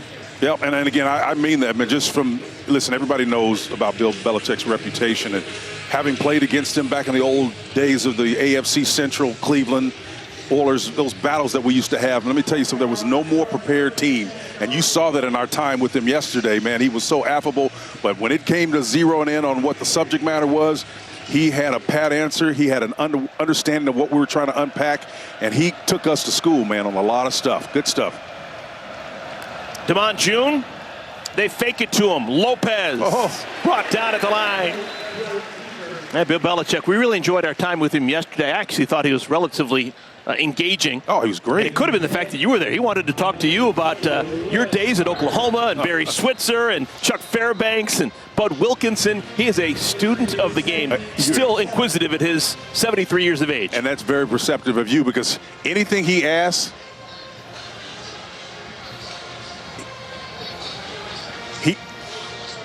he already knows the answer to the question he's already asked. He's got an opinion about it. He just wants to see what you think about it. He wanted to talk to you about those great teams that you were on at Oklahoma, national championships, playing with Jamel Holloway and Troy Aikman and Brian Bosworth. He was asking me questions about NIL and stuff. I said, wait a minute, Coach, we didn't have NIL quite yet. Left deep toss into coverage. That's a catch made by Jordan Shipp. Jordan Shipp, sophomore, who is having a really good first month to his sophomore year. There's a staple of this play with off coverage. That means you got a 5-yard cushion or more, just a little head nod inside, and that's a nice fit right there. And that was zone coverage too, but he had what we call a man under concept. Everybody around you is playing zone, but there's one guy behind you that's chasing you. So you got to find, as a receiver, the ability to choke it down and find a soft spot between those three defenders. Kobe Paysour comes into the game at one of the receivers. Nice. They stay on the ground. June tries to wriggle out to the right side and get about a yard, maybe a yard. They call that tackle made by Rodney Laura. Laura, this is an important game for him. The defensive lineman for UCF spent the last 2 years playing in Chapel Hill as a Tar Heel. They got a couple of guys in that interior line. John Walker, number 55 for Alex Grinch, and then Horace Lockett, number 13. Missed all of last year, and they're getting fresh looks now. 2nd down and 9. Power running. It'll bring up 3rd down. North Carolina's going to have a bye next week. Then they're going to take on Clemson in their first ACC game. This is the 4th consecutive week that they're playing. And then they're going to have 7 straight after they have the time off. And so it's going to be interesting to see how they respond to that, because this kind of is getting the feel of what they did in the night tilt to open the season, a big 34-point loss to TCU. I'll tell you, man. Another Big 12 team. Yep. Don't go to sleep on the Big 12, folks. Davion Goss comes into the game. 3rd down. Lopez, tons of time. Out in space, this is Goss. Did he get there? Davion Goss tackled by Jaden Bellamy right at the line to gain. They're going to say he's short. Yeah, and if there's anything salvageable part of you can say about that, that's positive from North Carolina's standpoint. Goss on the receiving end of that, but it's the fact that you're able to go. Watch the quarterback's eyes go from left to right. This is left. Check down, nothing there in the middle, boom. He comes all the way back to the opposite side of the field. That's not a 3/4 field read, that's a full field read. That tells you this quarterback with protection has the ability to understand where everybody is supposed to be. That's encouraging. On 4th down and 1. UCF, they bring in a couple 300-pounders. North Carolina. And they'll get a chance to catch their breath as North Carolina calls a timeout before this pivotal 4th down and 1.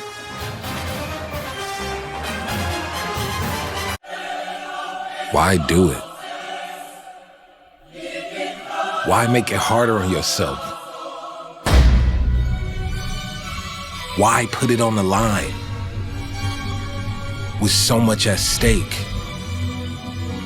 Why would you dare? You could give everything you have and still lose. It's really important for North Carolina. They're going to go for it on 4th down and 1. Yeah, this is absolutely huge right here. I don't know if they're going to go for it. I really don't.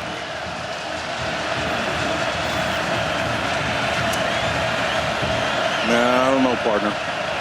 This is just to see if they can jump off sides? Yep, I would. Wow. They go for it. Keeper.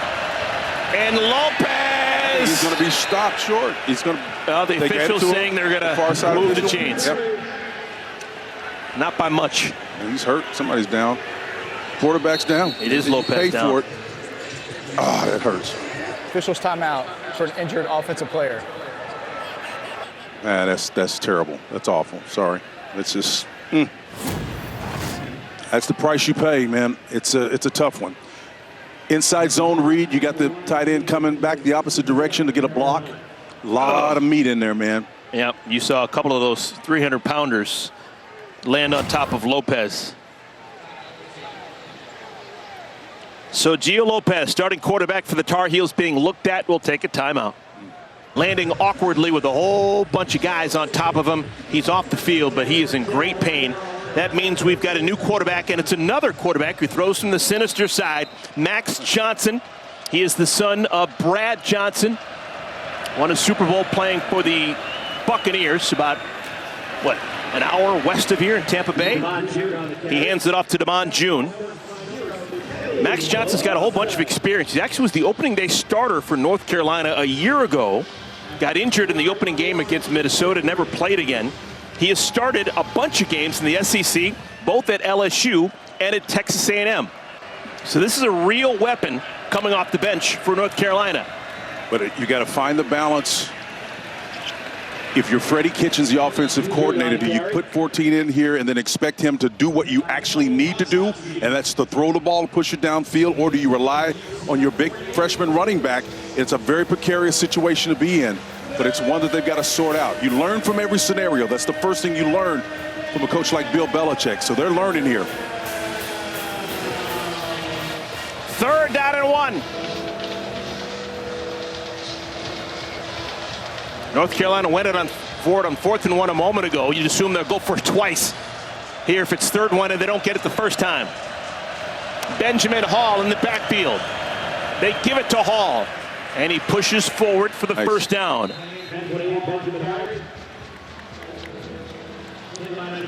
Showing tremendous patience here with 5:09 in the third quarter left. I mean, but you have to wonder at some point in time if you're going to trade possessions with a team that's got you spotted like UCF does. You know, you're going to run out of possession, so you got to do something.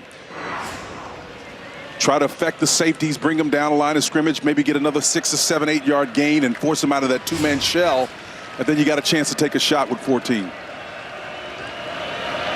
First down at 10. Got a 4-cross look here. This is a good defense to get behind. Now roll them to cover 1. Johnson throws late. Pressure was coming, had to get rid of it. And you know what made that play work, Eric? It was the fact that they rolled to the coverage. You got a guy that's going to roll back here after the ball is snapped. It's one thing when the quarterback's eyes are on the ball as it's coming to him and as he has to relocate and find what the coverage is. It's cover 1 when the ball is snapped, and then as it's snapped, they rotate to a different look. You got to reorient yourself. It takes a lot. Davion Gauze is the back. Tight end the game, Jordan Owens.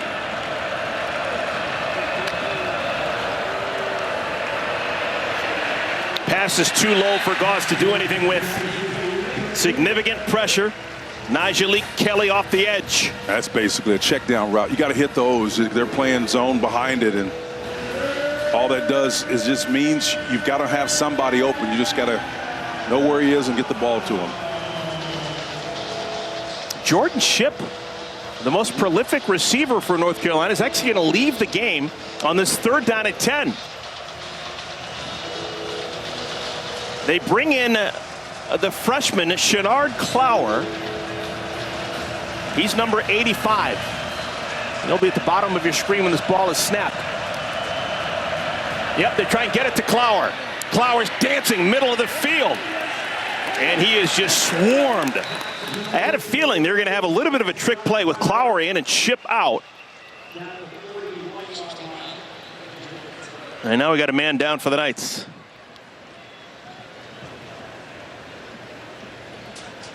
That's Philip Dunnan, looks like it.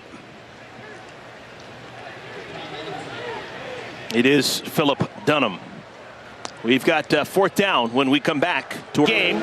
His brother, Jake Johnson, into the game at the tight end spot. Let's see if there's a comfort level there. I got lucky. Movement on the line. Oh, it's complete. Max Johnson finds Jake Johnson for the first down. The brothers Johnson combined.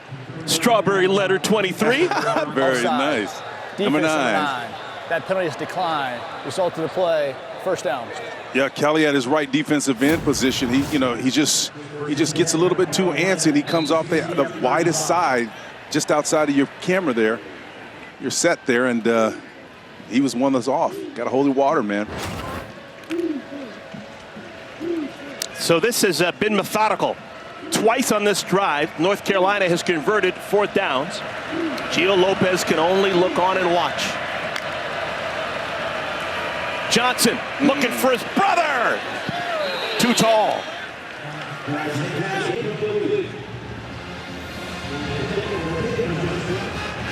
Both brothers Johnson transfers. Max started at both LSU and Texas A&M. Jake Johnson, a transfer from Texas A&M. Father, Brad Johnson, who could sling it. Played at Florida State. I think he was the quarterback to replace Charlie Ward. He indeed was. Oh my goodness, 15th play of this drive. Yeah, the problem though, you're not scoring any points. That 3 spot is still there, man. And the clock is not on their side. Second down, Johnson again finds his brother.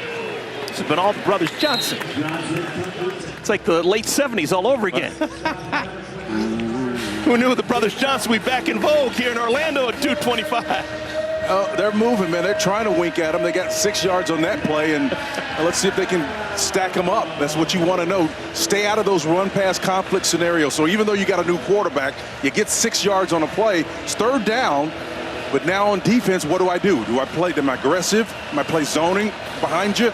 Man, what do I do? That's where you want this defense. If your chances go up dramatically in the midst of a 7-minute drive. Let's see if they can pay it off. Third down. June nice to the edge. He gets there, turns the corner and out of bounds inside the 20. Damon June, the true freshman, picks up 11 yards. Well, the big fella comes across the formation, and he's going to get out there. You can see on that edge, there was one guy trying to block him, and he gets to the outside around him and shows you the speed. The big fella turns the corner, gets upfield with that ball seated in the proper hand, gets as much yards as he possibly can. Outstanding. June is from the eastern portion of North Carolina. He's from Jacksonville. Same high school as Tyrone Willingham. How about that? Former head coach at Washington and Stanford and Notre Dame. Johnson stands tall in the pocket, throws a good ball. It's caught by Gauze. There's still life with the Tar Heels. I think 3 is out of the equation now. There is no circumstance that they're going to settle for 3. It's touchdown or bust. Absolutely. Again, they've methodically worked down the field, take time off the clock. They're going to get 7 points if they can. They're going to die trying. Gauze has got it. And this is going to take us, down to about a minute and a half remaining in the third quarter. This is a victory in itself for UCF, right? It sure is. But again, because number one, what did we say what was a problem for them? They have been losing the time of possession battle in every one of their games so far. So the drive, as you pointed out, partner, it started at 9:46 on the clock, and we're now at 1:30 on the clock. This is the 19th play of the drive. That's the last time you saw a 20-play drive. Now, if you could possess them, this is part of what adjustments are about, right? You got a new quarterback. Just think about it. If you have a quarterback that knows your system in there and he's healthy, you got a different outcome.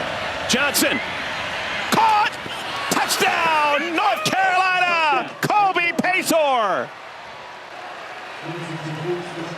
Well, a long time coming. 19 plays worth, but it results in 6.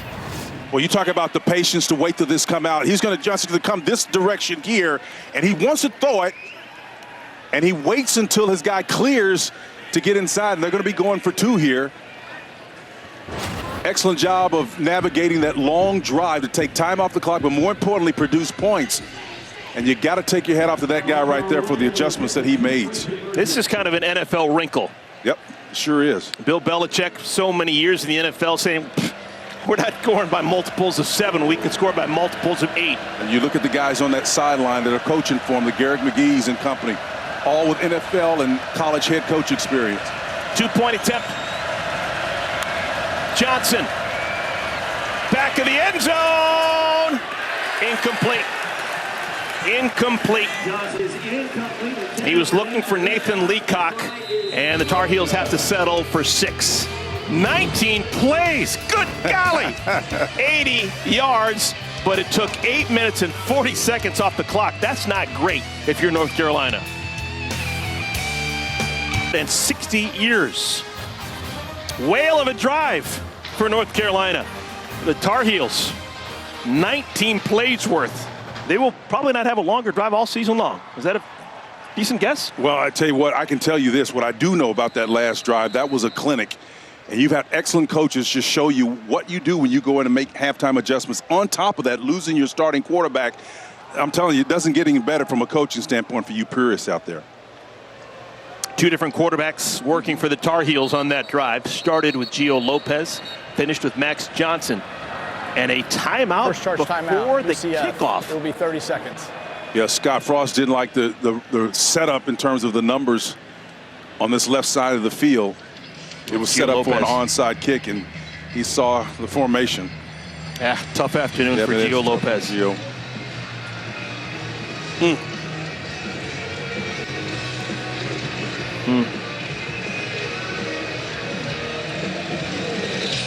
Well, Scott Frost, how about this for a stat?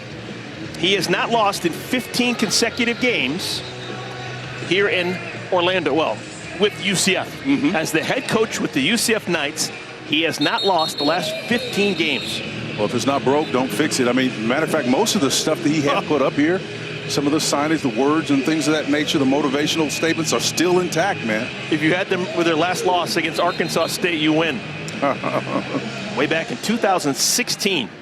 He's done a lot of living since then. That perfect season, 2017, 5 years in Nebraska, off the last couple of years. You know, the thing I loved about our conversation with him yesterday was the process he went through in hiring Alex Grinch. He said that, hey, best I could do in my research, I never saw any direct line or connection between them. I'm like, was it the narrative? Yeah, the fact that they both had been through the crucible of their previous experiences gave him a kind of a kindred spirit that he felt comfortable enough to hire him. Now, Scott Frost, he grew up in the state of Nebraska, decided to play college ball for Bill Walsh at Stanford, went back to Nebraska, won a national championship. His coaching career took off with that 13-0 season at UCF that led him right back to his alma mater, where he seemed to lose every close game.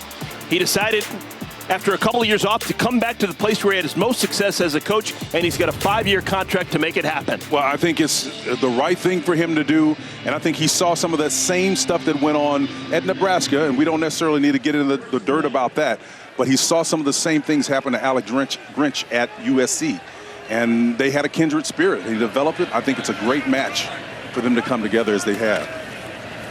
All right, UCF, they'd love a 9-minute drive. Bobbled and incomplete. Oh, that should have been caught. DJ Black. He's had a nice game.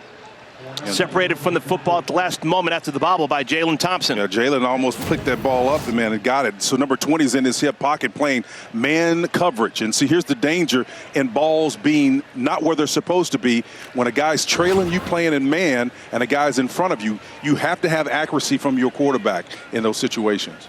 Jackson had been accurate. He had completed 7 consecutive throws before that drop. Big soft spot up top. Jackson.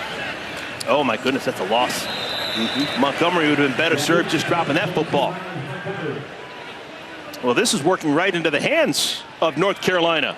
Yeah, that's going to be a negative play right there. And I think the beautiful thing about it is you're seeing complementary offense and defense on the part of North Carolina. Coming up with points on the previous drive. Now Steve able to appear to drive them back and maybe perhaps get the offense back on the field. Final moments of our third quarter. Both sides have scored a touchdown here in the third quarter. Quick hitter. Oh, my goodness, Montgomery can't make the play. And that'll stop the clock, and the punt team will have to come on. Now, if you're Scott Frost, you got to be concerned about finishing. You got to finish. Got to have maturity. This is lack of maturity, what I'm seeing right now. The ability to finish games and execute as you do in the third and fourth quarter the same way you did in the first and second quarter. As talented and as gifted as this team is, they must continue to close. All right, so this is a rare appearance for the punt team for UCF, just the second punt of the day. Anthony Veneri will punt it away. They'll have some room to navigate, too. They make sure that they've got a directional kick this and make it work. Kick it to the right. Will Hardy calls for the fair catch. 41-yard punt, no return. Now for a quick message from Allstate. I checked Allstate first and saved hundreds on my car insurance. Unfortunately, I didn't check if doing the Georgia bark at my boss would be appropriate. Go, dogs. Yeah. So we need And it's not. Checking Allstate first was smart. Barking at my boss, dumb. At least I checked Allstate first and saved hundreds. Hey, bark boy. These guys are crazy. That's a good spot. Final 8 seconds of our third quarter. North Carolina trying to catch lightning in a bottle. And the pass is errant, looking for June out of the backfield. Yeah, it's just all about accuracy, you know, being able to, on those outcuts in particular, you got the safety of the sideline there. You got to get your ball in the hands of your receiver. Probably the final play of our third quarter. Tar Heels switch out tight ends. Jake Johnson leaves. Jordan Owens replaces him. Got to keep an eye on Isaiah Nixon, the right defensive end. He came out of there hobbling a little bit. Let's see if North Carolina takes advantage of that and come on that right side. They're platooning.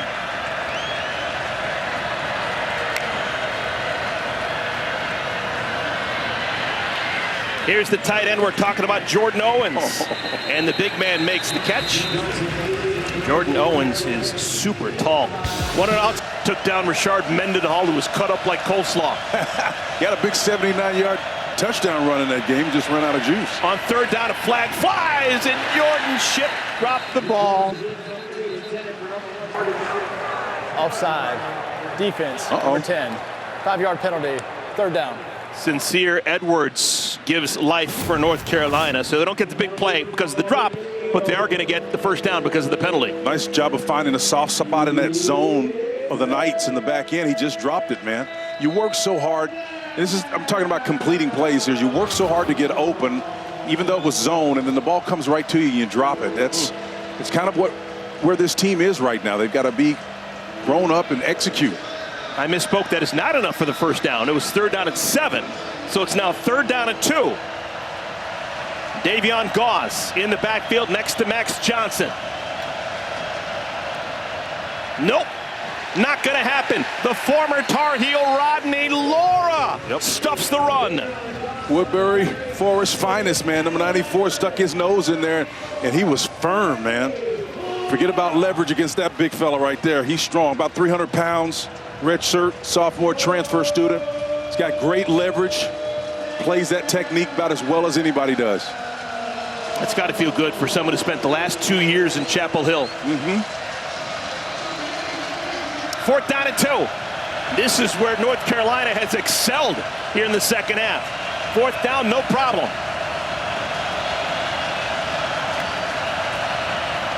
Johnson whips it out and it's caught. It is caught for the first down. That's his brother. The brothers Johnson making a revival here in Orlando. But what a nice pitch and catch. Again, out coverage. Johnson with his nice eyes front side. The hold is safety, and he comes all the way back to the opposite side to find his brother in arms, man, on the far side of the field. I think it's a great job of navigating the would-be tacklers away from where you ultimately want to go. That's command. This could be a magic moment for Max Johnson. Starting opening game last year, got injured, lost his starting spot this year. Now with a chance. Johnson, Malachi Lawrence all over him and forces the throw out of bounds.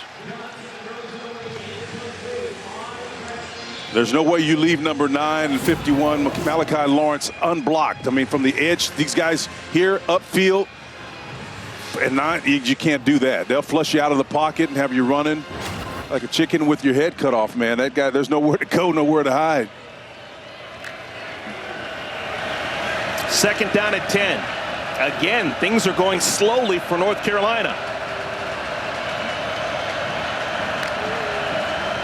Just a 4-man rush. June's got it out of the backfield.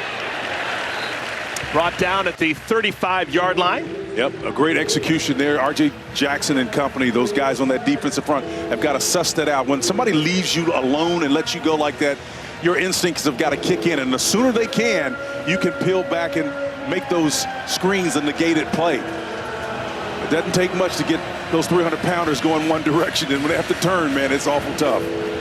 Clearly a four-down territory for Bill Belichick's Tar Heels.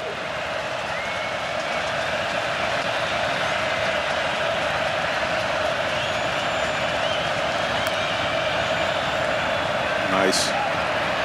Flags down, and Johnson is down, able to get it away, but the flag came in the area where you'd assume it's going to be holding.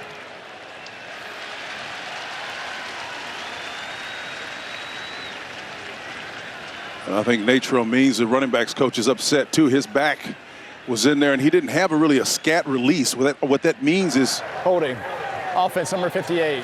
10-yard penalty. Third down. What that means is you have no blocking responsibility. Let's take a look at the replay and see if we can see it again. I love what he's doing with his eyes, man. He's never going to show you what he intends to do.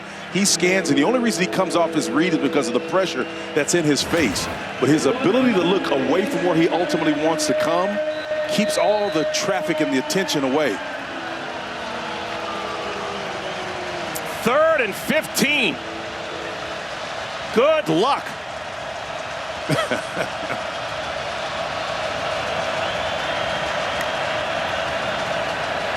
Johnson going the wrong way. Able to get rid of it. The refs do not blow it dead. Now they do. Was he down? Well, it wasn't just Kelly Lawson and Lewis Carter. There was a whole Knights squad that was after him, man. You can see the pocket collapses around him. He tries to get out of there. Just too much speed on this Alex Grinch defense, swarming to the point where they're all over the quarterback. He has no option there. Well, he got rid of the ball somehow, and it wasn't intentional grounding.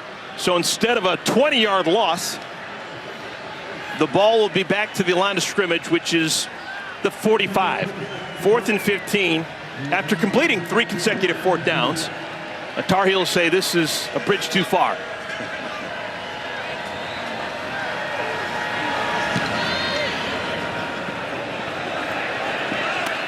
Fair catch called for and made by Antoine Jackson. Punt of 38 yards. Belichick in North Carolina is a result of adjustments that they've made. That's a positive thing, but you got to go deep, man, to get that narrative. People are so superficial. They're going to look on the outside. There's a lot of positive things that's happening with this program. UCF's not going to break any huddle anytime soon. They're going to take as much time off that clock as possible. They've got a veteran quarterback in Taven Jackson who knows how to work the clock up big in the 4th quarter. This is Dwayne Thomas from his receiver spot, getting the ball, pick up a 4. It's 3rd down. Well, they're running their offense, you know, stretching them horizontally and vertically. We'll see how long that remains. To your point about trying to get out of here with a sizable and impressive win. There's been a change on the offensive line for UCF. They bring in Jabari Brooks. It's the first time I've seen him on the field, so it's a new left guard, number 62.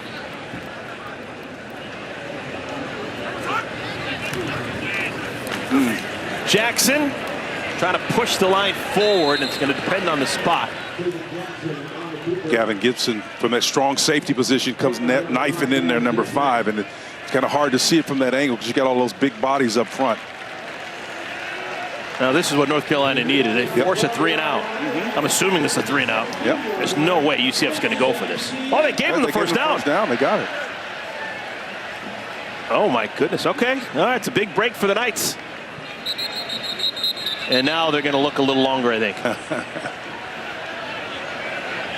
Coach Belichick is asking. North Carolina is challenging the ruling on the field. The runner made the line to gain. I didn't think he did. I didn't think he made the line to gain. It's a good challenge. I was right there with Coach Belichick wondering about this.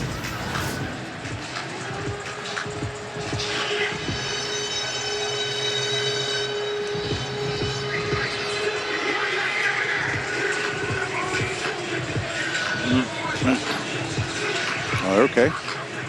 It looked like he got to the 16, but he needed to get to the 17. Wow. I don't know.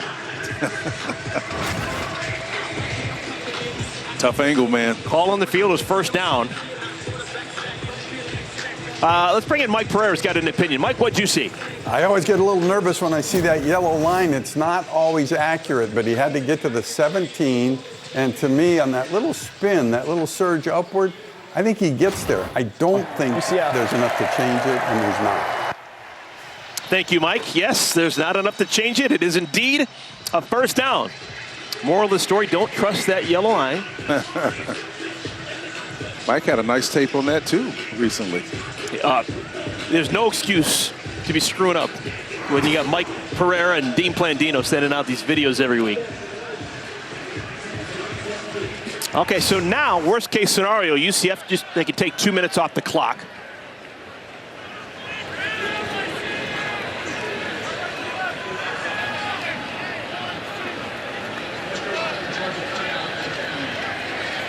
Ooh. So North Carolina is down to 1 timeout remaining with 10.5 remaining in our 4th quarter. I think it was a good challenge, though. Jackson throws it on first down, completed to Thomas. And Thomas is close to another first down. Will Hardy with another tackle. He's been busy today. It's going to be a gain of 9, so it's 2nd and 1. And that's the worst nightmare right there when you get chunk yards on that first down. So now you talk about a classic run-pass conflict. They can just run it, dive it. That's a spent play. Are you surprised that UCF is going to the line so quickly? Oh my gosh, I'm surprised. They got to run the ball. That's what they're doing. They're trying to get in a formation where they can just run inside zone. Man, they left 14 seconds. The clock was running. They could have taken out a heck of a lot more. That's a good call. They're going to get that's an excellent call on the next changeup as well. So Montgomery has enough of the first down, but there is flags down. Holding. Offense, number 69. Wow. 10-yard penalty. Second down. It's a 7-footer. Paul Rubelt. You can't hide when you're 6'11". Look at that, head and shoulders taller than everyone else. Oh, he is. And he speaks 3 languages. German, English, and Polish. Sprechen the Dutch? I'd like to polish up on my Polish at some point. Well, I tell you. Yeah. Second down and 11.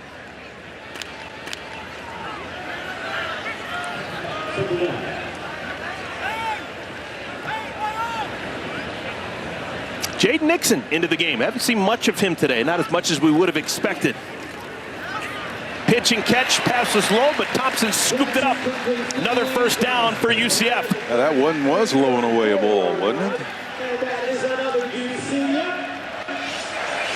Gain of 14. They challenged that whether he caught it. Completed catch, just under further review. I called it a ball. So it's low and on his back hip. And I think he trapped it, to be honest with you. Really? Yeah, okay. I do. Well, partner, we're going to disagree on this one. But we're going to civilly agree to disagree. Yes, absolutely. In the spirit of civility. As partners should. Oh, there you see. You like that. You got a chance. You can change your mind if you want to, brother. Call on the field's a catch. I'm saying that's a catch. All right, that angle didn't change your mind? No, it didn't. Okay. I got a cheese board over here. You know what that means, don't you? UCF has led from soup to nuts. They have played a good game, all 3 phases. Just trying to finish this one off in the 4th quarter. I'd love to see that reverse angle we just showed again and see what happens to that ball. I think it bounces. Asking you shall receive. You see the nose of that ball? After further review, ruling is upheld. It's first down. Wow. UCF. All right. I'm not buying dinner tonight. You nailed it. Oh, bus fare's on you. I stand corrected. I stand corrected. Once every couple of years. I celebrate small victories. So it is a first down, 9:01 remaining in our 4th quarter. UCF trying to continue with perfection. This will be their best win of the year, no doubt about it. They took down Jacksonville State. They took down North Carolina A&T. And now seemingly comfortably on the Tar Heels. Jaden Nixon with that carry. You know, anytime I see those, like they call them orbit sweeps, right? When the guy comes all the way across the formation and pivots and turns and no one goes with him, I like to come back and run that play again, and this time do something with it, right? Either pitch it to it or get the ball in the hands of the guy that's orbiting, because it's about checking the eye discipline of the defenders, and they absolutely did not move on that last play. Ton of time on the play clock. Don't need to snap it for another 9 seconds. Jackson, option football. Nixon had his feet taken out by Will Hardy. Yep. Good Will Hardy. This guy's a baller. Well, Warden Charles was out there playing in his X position, and the safety just came up. Hardy did a wonderful job of playing that. And here's the thing about it. The quarterback, after his initial read, Eric, his eyes then have to go out to the safety. And if that safety has beaten that one blocker that he has out there, you don't need to be pitching that ball. So there's a dual read to that, and it's extended when you go to the boundary. In other words, the far side of the field. In the short side of the field, there's only one person you have to worry about. You beat him, you hit your head on the goalpost. So that quarterback, that's lack of experience there, he'll learn. Jackson dumps it out. This is Nixon trying to make a man miss. And a good job of sticking with it. Jaden Patterson trips him up just before the line to gain. That's a really good open field tackle. He did a great open field tackle, and I think Nixon may have tweaked his ankle a little bit on it. He's kind of gimpy getting up. But number 5, you want him healthy, man. That guy right there is dangerous. He's one half of that Gemini tandem they got Well, Scott Frost is at least pretending that he's going to go for it on 4th down and 1. They have a new quarterback in the game, Ja'Cory Brown. We've seen him run the football before. He looks the part, 6'4", 205. He can scoot. And we're going to wait. No, he's not going to run this. Scott Frost calls the timeout. So they don't take a 5-yard penalty for delay of game. Timeout. UCF. They take a timeout, and now going for it is still in play. Do you think this is a good decision to go for it? Or should they put the football away? They've got an 18-point lead. Yeah, because you're the 13th man as the coach, right? He's on the sideline. He knows if he's going to run that play with 18 seconds left on the clock. He knows if they don't react to the formation that he needs to have, if Steve comes out and plays a better game of chess, he's saying, look, I'm going to take my losses. Let's get out of there. I've got a backup quarterback in there. He doesn't trust him to make the play. Scott's calling the plays from the sideline. Great decision he's going to make here. Punt the ball away, play defense. Well, mornings may never be the same as El Presidente, Big Cat, PFT, and the rest of the Barstool Sports crew put their own special twist on Sports Talk. Wake up Barstool weekdays at 8 a.m. Eastern on FS1. A partner, the punt team is not on right now. Scott Frost still has a quarterback, Ja'Cory Brown, into the game. 4th down and 1. Looking for the kill shot. Brown. He's got the first down easily. Do not question Scott Frost when he's making decisions here at UCF. Well, I'll tell you, that's tremendous confidence by a coach that understands his scheme and clearly understands the competition's personnel. Is able to get the edge with Ja'Cory, his backup quarterback. He's got a nice lead blocker with him, draws enough attention, and he's got the speed to outflank those guys himself. That's a wonderful decision. It is amazing the Jekyll and Hyde career that Scott Frost has had as a head coach. Nothing he did at Nebraska turned out the way he wanted. Virtually everything he touches here at UCF turns into gold. Well, believe it or not, now this is kind of what's hard to swallow for people, but there are a lot more athletes here right now than there were at Nebraska when he was there. Now, I know that sounds crazy. Nebraska's a big program, recruits nationally, but at that point, they had a dearth of talent. They were struggling. Nebraska was in a very difficult place. Oklahoma went through that during the late 90s and in the mid-2000s, and so they were not the same Big Red of the North. A lot of athletes here in Florida, man. Oh. And in this day and age of transfers and NIL, a lot of kids just want to come home. That's right. And there's a whole bunch of players in this Orlando backyard. 12th play of the drive. Design quarterback run. Wow, making a man miss. This is Brown, and he's got the first down. Finally tackled by Coleman Bryson, but another first down for UCF. Well, I'm telling you what, when you want to ask the question, if this guy can deliver, you say what Brown can do for you, this guy can step out of that play and put that arm up and stiff arm and get vertical upfield. A guy that long, you wouldn't expect that from a 6'4" guy. But he runs with the effectiveness of a guy that's 4 or 5 inches shorter than he does instinctively. I love this kid. A job well done for Ja'Cory Brown. He goes back to the bench for a while. Taven Jackson comes back in. He is joined in the backfield with Nixon. And Nixon is wrapped up. Isaiah Johnson. Big fella. He and DeAndre Robinson, number 6, play that defensive tackle. In this scheme, they call it an under tackle scheme, right? It's not unlike you would have a typical nose tackle. Remember Vince Wilfork in the New England Patriots style, a big heavy guy that controls 2 gap. It's not unlike that, but they asked him to do a little bit more. These guys are more athletic, indicative of the college game. It's a game-winning drive for UCF, man. This has been... Oh, did he? You betcha! What a catch! Fantastic glove work by the kid. True freshman Waden Charles. Or to have the concentration to see this ball go through a hand of a would-be a defender, and then you have the concentration to pull that thing down as well. Andrew Simpson, the Mike backer, I thought had that thing dead to rights in his hand, man. And it just went right through his fingertips. But again, to have the presence of mind to stay in lockstep with that ball and track it is impressive. They say he is the most talented of this receiving corps, just a freshman. Jackson's pass is drop.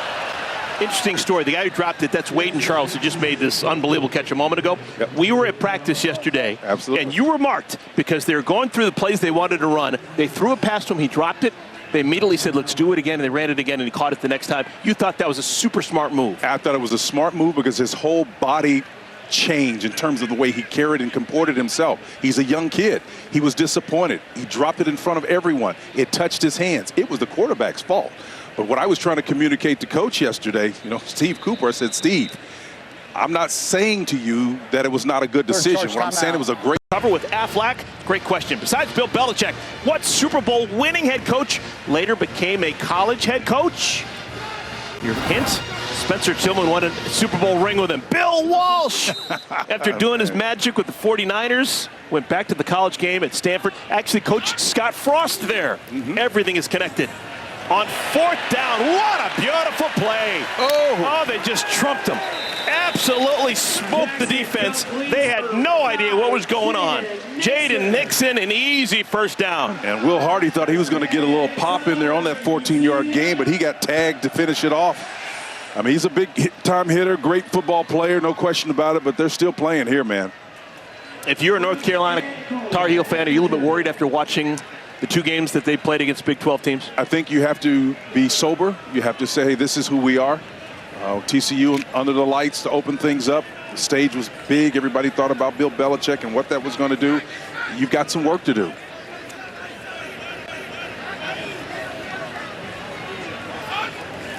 .240 remaining in our 4th quarter. Jackson weaves down to the 5-yard line, where he's popped. Leroy Jackson with the tackle. That's the 17th play of the drive. We just had a 19-play drive by North Carolina a moment ago that we were gushing about. Great adjustments, and I think for the backup quarterback for North Carolina, then when Jackson, he comes back in, those little subtle things he does to get them in position where they can have productive plays, just to remove himself from a direct hit, got him an extra 2.5 to 3 yards. I mean, those things are very, very impressive. Oh, my goodness. This has been over a 10-minute back-breaking drive for UCF. That's how you play winning football. It is. That's how you play winning football. We've made it to the 2-minute timeout. It has been all UCF on a Saturday afternoon here in Orlando. Good golly.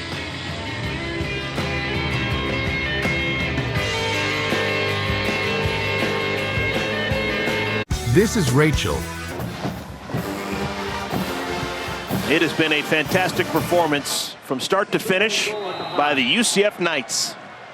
First meeting ever between these two schools. It's now 2nd down and goal. Ball's at the 5. Jakari Brown is the quarterback. He hands it off to Nixon. Did he? Yes. He did! Touchdown, UCF!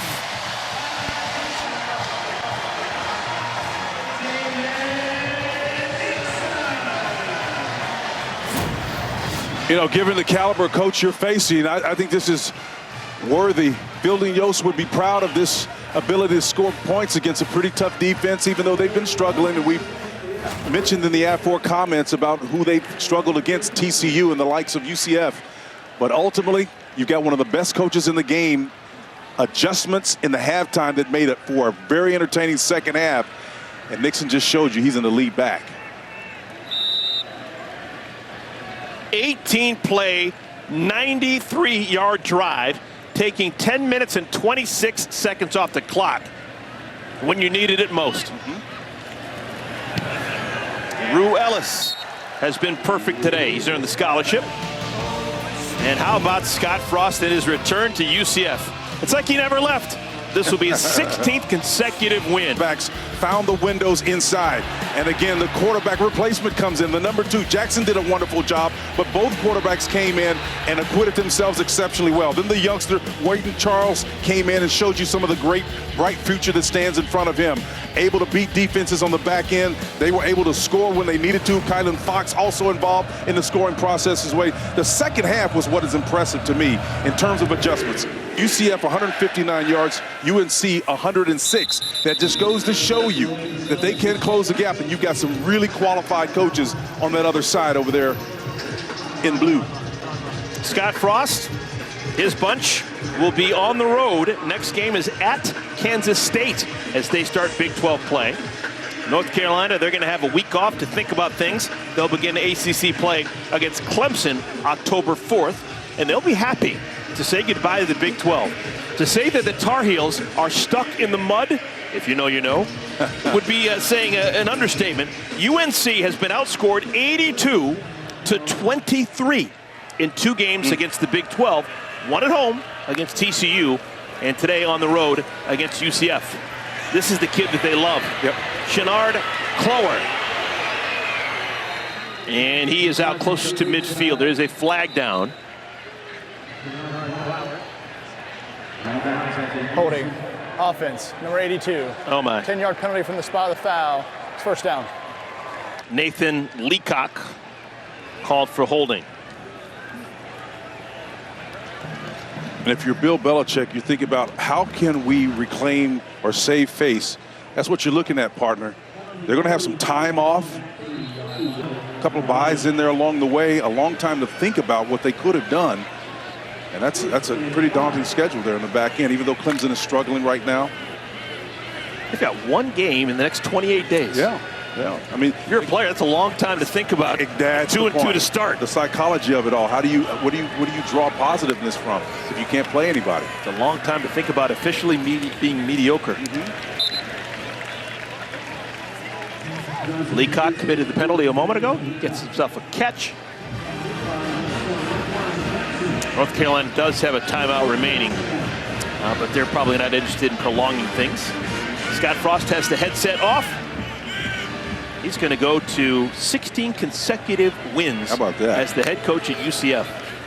That's like Bud Wilkinson territory. Knights still hitting. Knights gave up 1 touchdown, and it took 19 plays by North Carolina to get it done. This is what they have next. Next week, game on FS1 on the road in Manhattan of the Kansas variety. And then Kansas back at home, Cincinnati, West Virginia, and Baylor. Well, I can tell you that they can feel authentic and feel good about the efficiency that they've shown against a ratcheted up component. Even though they have struggled, you can see we know that they are going to be a good team with Bill Belichick at the helm. It's only a matter of time. But for now, they've got a lot of wood to chop. 4th down and 6.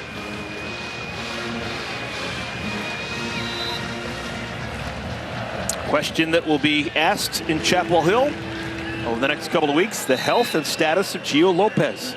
Left the game in the second half. Max Johnson, a ton of experience, but then again, he had been beaten out by Gio Lopez. He's getting the playing time now.